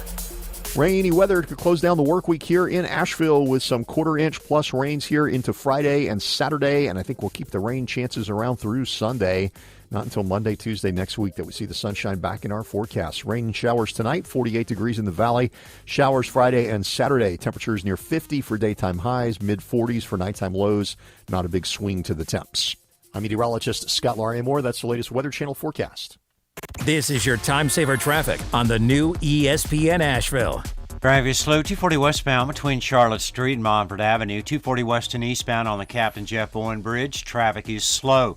26 eastbound is stop and go beginning at Brevard Road and continuing to Airport Road. 26 westbound slow between Airport Road and the Blue Ridge Parkway. 40 westbound Haywood County stop and go between NC 209 and US 276. Sardis Road northbound is slow between Brevard Road and Sand Hill Road. Near Avery Creek, Brevard Road southbound approaching Long Shoals Road is slow. Sweeten Creek Road north and southbound approaching Mills Gap Road is slow. Hendersonville Road southbound slow between Biltmore Forest and Overlook Road. I'm Lynn Benfield with your Time Saver Traffic. This report is sponsored by Pfizer. When temperatures drop, COVID-19 cases may rise. So if you test positive and are at high risk, act fast. Even if your symptoms feel mild, ask your provider if an authorized oral treatment could be right for you. Visit treatcovid19.com. Sponsored by Pfizer. Try great tasting Ensure Max Protein with 30 grams of protein, 1 gram of sugar, and nutrients to support immune health. Those who tried Ensure Max Protein reported feeling more energy in just 2 weeks. For more information, including consumer survey details, please visit Ensure.com. Dancing crew, trip for two. Nail the final interview. Game with Doug. Brand new mug. Come here, kid. Give me a hug. The more you want to do, the more we want to do. New COVID-19 boosters designed for recent Omicron variants are now available. Learn about eligibility and schedule a free, updated booster today at vaccines.gov. Sponsored by Pfizer and BioNTech.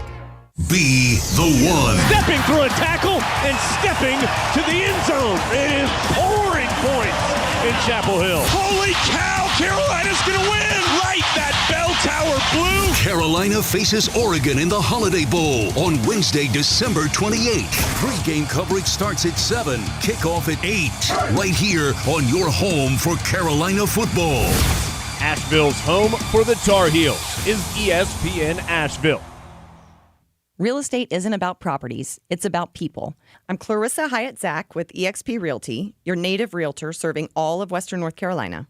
I will work hard for you, and I believe in doing the right thing every time. I market each of my listings to reach out-of-town buyers. I use a professional photographer and drone video on every single listing, as well as collaborate with agents across the country to find your buyer. Check me out online at clarissasellswnc.com or give me a call at 828-774-6343. It would be my pleasure to assist you through the real estate process. The Ingles Giving Tree, benefiting Manna Food Bank, will be on display at Asheville outlets as a reminder of the needs of so many families in Western North Carolina. Drop off non-perishable items in the donation barrels at all Ingles locations. Donate online or at the Ingles Giving Tree at Asheville outlets so Manna Food Bank can reach everyone who needs help. Nothing can hold back the holiday spirit of giving in Western North Carolina. Please help Ingles Markets, iHeartRadio, WLOS, and the Asheville Citizen-Times ensure Manna Food Bank can fill thousands of empty plates this season.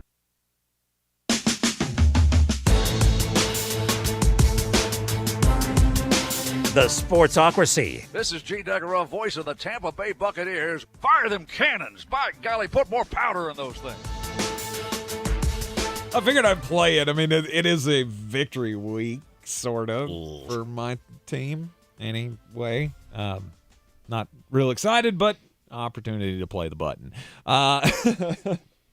Best part of the game, no doubt about it. The end. When it was over. And we didn't have to watch it anymore. The calls by Gene Deckerhoff were the best part of the game. Last 3 minutes, Tampa Bay coming back to rally this past Monday night. Thursday night football tonight. We got the Las Vegas Raiders and the Los Angeles Rams. The Rams who picked up Baker Mayfield off the waiver wire. I love the conspiracy theories, too. Like, no, they were just trying to keep him away from San Francisco. Who didn't place a claim on him. Of course they didn't, because they're a smart franchise. Because they look at Josh Johnson and go, that's fine. Or Brock Purdy. Baker Mayfield could be starting tonight. John Wolford trying to come back from injury. He's questionable for tonight's game, but if he can't go, it's going to be the Baker Mayfield show on, 2 days of crash course? Oh, I'm here for it. On the Sean McVay system. I'm here for it. Raiders, on the other hand, they've won 3 in a row. L.A. is a listless team. Las Vegas is a team that's still, they still have some hope. They need to win out. They can go on a hot streak here and win out and still make the playoffs, and they're not going to do anything in the playoffs, but still it would be a good turnaround after Josh McDaniels was, lambasted pretty much a few weeks ago by everyone in the media. This was a mistake. You need to blow it up, blah, blah, blah, We blah, can't blah. even afford to fire him. Right. Now the question to me becomes, after Baker Mayfield, what else are you interested in watching in this game? How many points can the Raiders score? Because it's a billion D? How bad does an NFL game have to be for me to turn it off? That's probably the most intrigue in this game to me. The Rams are just killed. Mm-hmm. This doesn't even look like the same team. It looks like 53 guys showed up at a Halloween party dressed like the L.A. Rams. You got a whole lot of Van Jefferson and Cam Akers and no Aaron Donald, no Cooper Kupp. Jalen Ramsey's still here, but he's by no means the shutdown corner that we once made him out to be. He's still very good. Mm-hmm. And he's going to be on Devontae Adams, and that is something to watch. Yeah, I guess. But I feel like that's not the primo matchup that it once was. Well, it's a lot better than what happens when the Rams have the ball. And you go Brandon Powell and Ben Skoranek and Van Jefferson and Tutu Atwell. Awesome. And Cam Akers, that running back that we tried desperately to get rid of, and now he's the only one left. Mm-hmm. Him and Kyron Williams. Oof. Now, if you're playing, and this is Raiders going back to L.A. too. Yes. It's going to be a straight home game for them. Well, this was where that's where the idea was when this game was scheduled. Oh, the Rams are the defending champions. The Raiders, new coach. Raiders going back to L.A. It had intrigue 3 months ago. Unfortunately, it's all gone now. You don't normally play the showdowns on DraftKings. Rarely. If you were playing tonight, though. Kyron Williams. Kyron Williams mm-hmm. is your captain. He's your captain? Mm-hmm. Okay.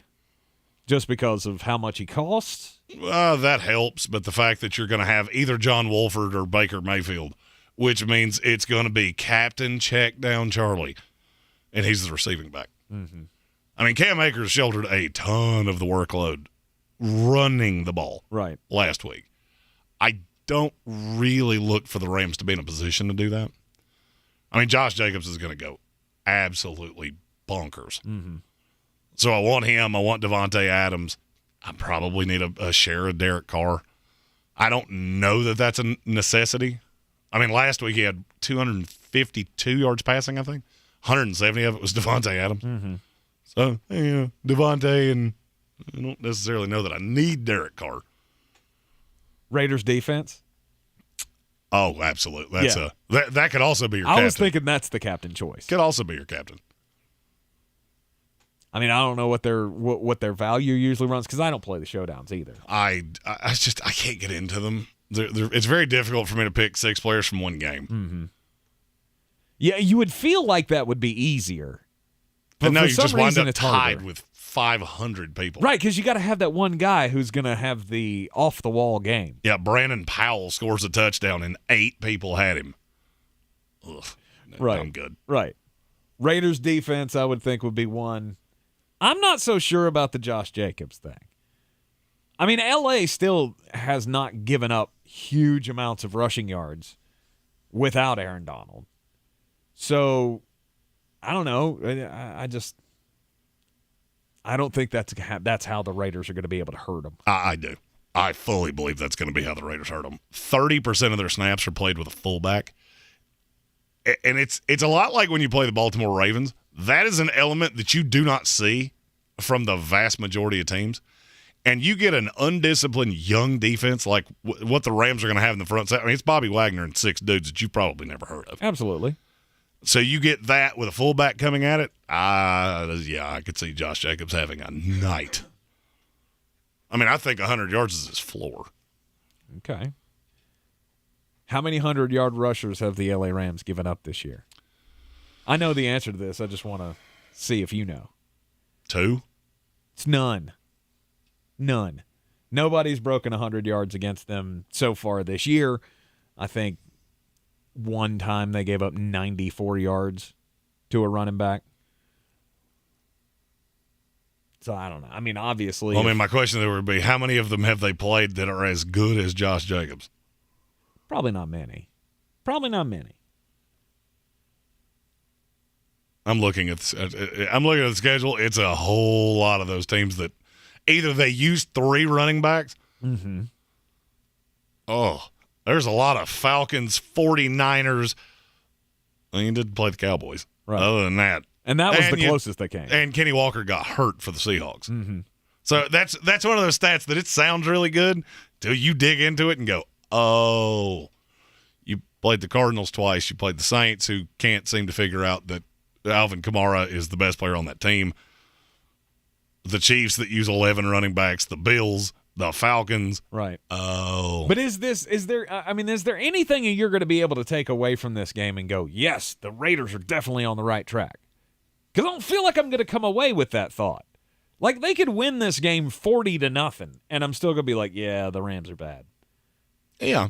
I mean, this is one of those traditional trap games where if you're Josh McDaniels, you have to look at your team and go, this can't be the team that keeps us out of the playoffs. And we got games coming up that it is acceptable to lose. It is not acceptable to lose this game. You lose the Patriots next week, okay. We can go into the offseason, and that's fine. If the Rams are the one that puts you out, that's going to be a tough pill to swallow. Mm-hmm. The way this Rams defense has been shredded by quarterbacks all season long, I feel like tonight's the night for Derek Carr. I mean, if there's any positive to take away from tonight, it's going to be Derek Carr having a huge game. Well, I mean, the positive takeaway from the Rams, it's almost over. Oh, yeah. You're but 5 weeks away from not having to look at this team for 8 months. Right. I mean, when Geno Smith passes, and I get Geno's been different this year, but when he goes for over 320 yards on you, I'm going to expect Derek Carr for that to be his floor tonight. And who knows, Devontae Adams may have 3 touchdowns and 220 yards. Your official banger pick for the night coming up next right here on ESPN Asheville. But first, hey, 90 pounds in 1 year. It can be done. And you ask me how? Well, it's easy. PhD weight loss. Go to myphdweightloss.com today. If you've been struggling your entire life with a weight problem, PhD Weight Loss has the plan to help you reverse the symptoms of all those things that can cause you problems down the road, type 2 diabetes and sleep apnea, all of that. Jeremy, you've been through that. You had sleep apnea like crazy before PhD. I did, and it wasn't because I had gotten grossly overweight. I was a little chunky, but my heaviness had led to some health problems.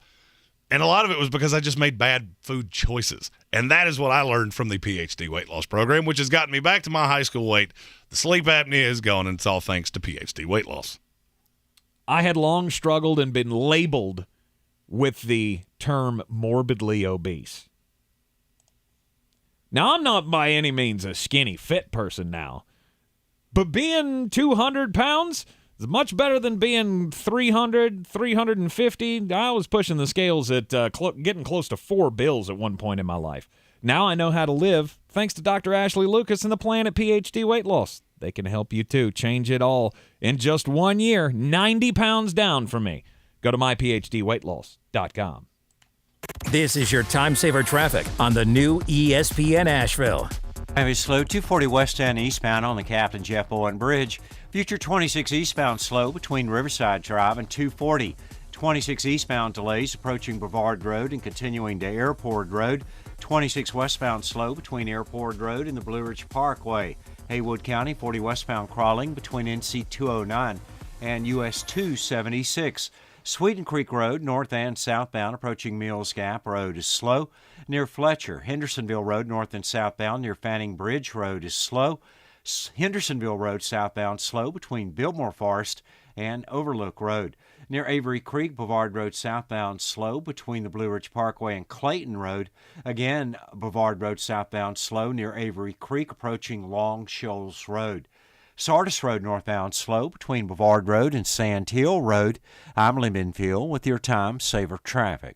This report sponsored by Harley-Davidson of Greenville, your upstate Harley dealer. Kick your holidays into high gear at Harley-Davidson of Greenville. We have the largest selection of pre-owned bikes in the upstate with over 200 models ready to roll. So visit us today at 30 Chrome Drive in Greenville or online at upstateharley.com. And happy Harley Days. Hi, my name is Jackie, and a little thing that I love about the Chick-fil-A Peppermint Chip Milkshake is the whipped cream and the cherry on top. It's like a little bow on top of this great present of peppermint chip goodness. It tastes like the holidays.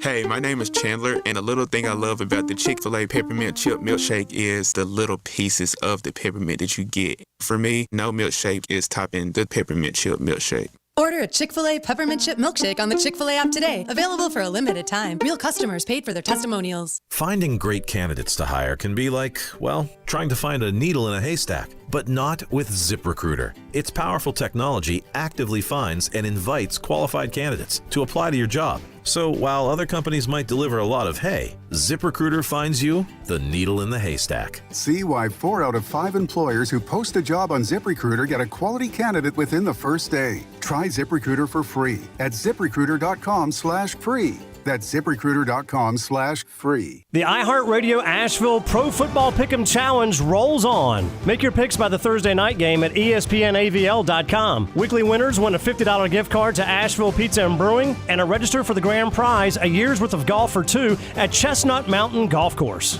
The Ingles Giving Tree, benefiting Manna Food Bank, will be on display at Asheville outlets as a reminder of the needs of so many families in western North Carolina. Drop off non-perishable items in the donation barrels at all Ingles locations. Donate online or at the Ingles Giving Tree at Asheville outlets so Manna Food Bank can reach everyone who needs help. Nothing can hold back the holiday spirit of giving in western North Carolina. Please help Ingles Markets, iHeartRadio, WLOS, and the Asheville Citizen-Times ensure Manna Food Bank can fill thousands of empty plates this season. If cleanliness is next to godliness, look around the car right now.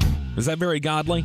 Look, life comes at you fast, but so does WBNC Auto Detailing. They have the tools to make your interior look like it's coming off the showroom floor. You don't believe me? Check them out on Instagram. All that filth and years of stains disappear. WBNC Auto Detailing does full interior and exterior details with paint correction, and they do wax and ceramic coatings. Call WBNC Auto Detailing at 455-3700. Premium care with a Southern hospitality touch. Everyone's heard about the housing market and this being the best time to sell a house in years. But the same thing applies to cars. Whether you're looking to buy a car, trade in, or sell that car in the driveway collecting dust, Fred Anderson Nissan of Asheville wants to buy your car. They have 2 on-site managers that work with Kelly Blue Book to give you top dollar for your vehicle. You can even have your car appraised instantly at AndersonNissan.com. Stop in and visit them today at 629 Brevard Road in Asheville or call them at 828-365-1663. Coffee store closes on. Get them the money. Then when you get the money, you get the power. That watch costs more than your car. Then when you get the power, then you get the woman. Thursday night football. The Las Vegas Raiders. The LA Rams. Raiders are a 7-point favorite. Over-under is 42. What did you think about what I just said? The easiest part of this is the under. Because I do not see any way, no matter who plays quarterback for the Rams, It's either a mediocre third-string quarterback or John Wolford. So I feel like this is easy, that it's under the 42. I'm taking the Raiders to cover the 7. I know some smart money's on the Rams. The line's fluctuated. I just don't care. I don't see a path that this is going to work out in the favor of the Rams. This is a team that's not playing for anything. They appear to have given up, but they stayed close with the Seahawks. Well, here's the thing. The Seahawks aren't great, and the Raiders aren't great. This is a short week with a bad, mediocre quarterback. Give me the Raiders minus the 7, under 42, and then the anytime touchdown scorer. You don't make a lot off of it. I mean, it's minus 150. I'm going Josh Jacobs. I do not see any possible way he does not dance in the end zone at some point in this game. No Aaron Donald. They haven't allowed a 100-yard rusher. Yeah, dig into that. I'm also not averse to Josh Jacobs' rushing yards prop, which is over 87.5. Okay. Take all those wagers over to bethouse.com. Use that promo code Sportsocracy. Get a 125% deposit bonus on whatever you put into your account, up to $2,500. Raiders and the Rams. This could have been a good matchup. It could have been. Could have been. Preseason. Now the question is, how much of this game do I have to watch before I start the first movie for the 12 Days of Christmas?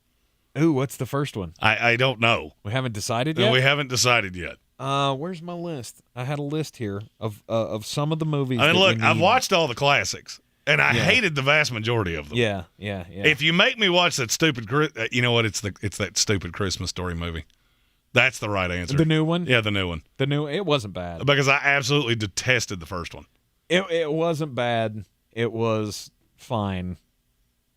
It's the best story possible, I guess, as they bring back Ralphie after years of being away from town. He comes back and he reunites with all his friends. The best part about it is they got the actual actors who were in the first one to play all of the parts. So you see grown-up Flick. You see grown-up Scott Farkas. You see all of the... Of course you do, because most of them were managing a Home Depot. Of course. It's not like they had... It's not like they had really rigorous schedules to work around. No. I'm not saying they did. Yeah. A Christmas Story Christmas. That's the right call. That's got to be the first one. And I'm going to absolutely hate this. We will take suggestions as well if you want to hit us up on social media or just fire them away in the chat here. On the 12 movies of Christmas list here, I've got Spirited, Jingle Jangle, Edward Scissorhands. Somehow that's never made the list before. A Boy Named Christmas, Santa's Sleigh. I'm going to make you watch that. The Bill Goldberg murder movie. Definitely has to be on the list this year. So fire away your suggestions for the 12 Days of Christmas movies for Jeremy Greene. We will start that. And yes, you'll be able to turn off this game after 6.5 minutes after the first Josh Jacobs touchdown. And then you can start your new movie.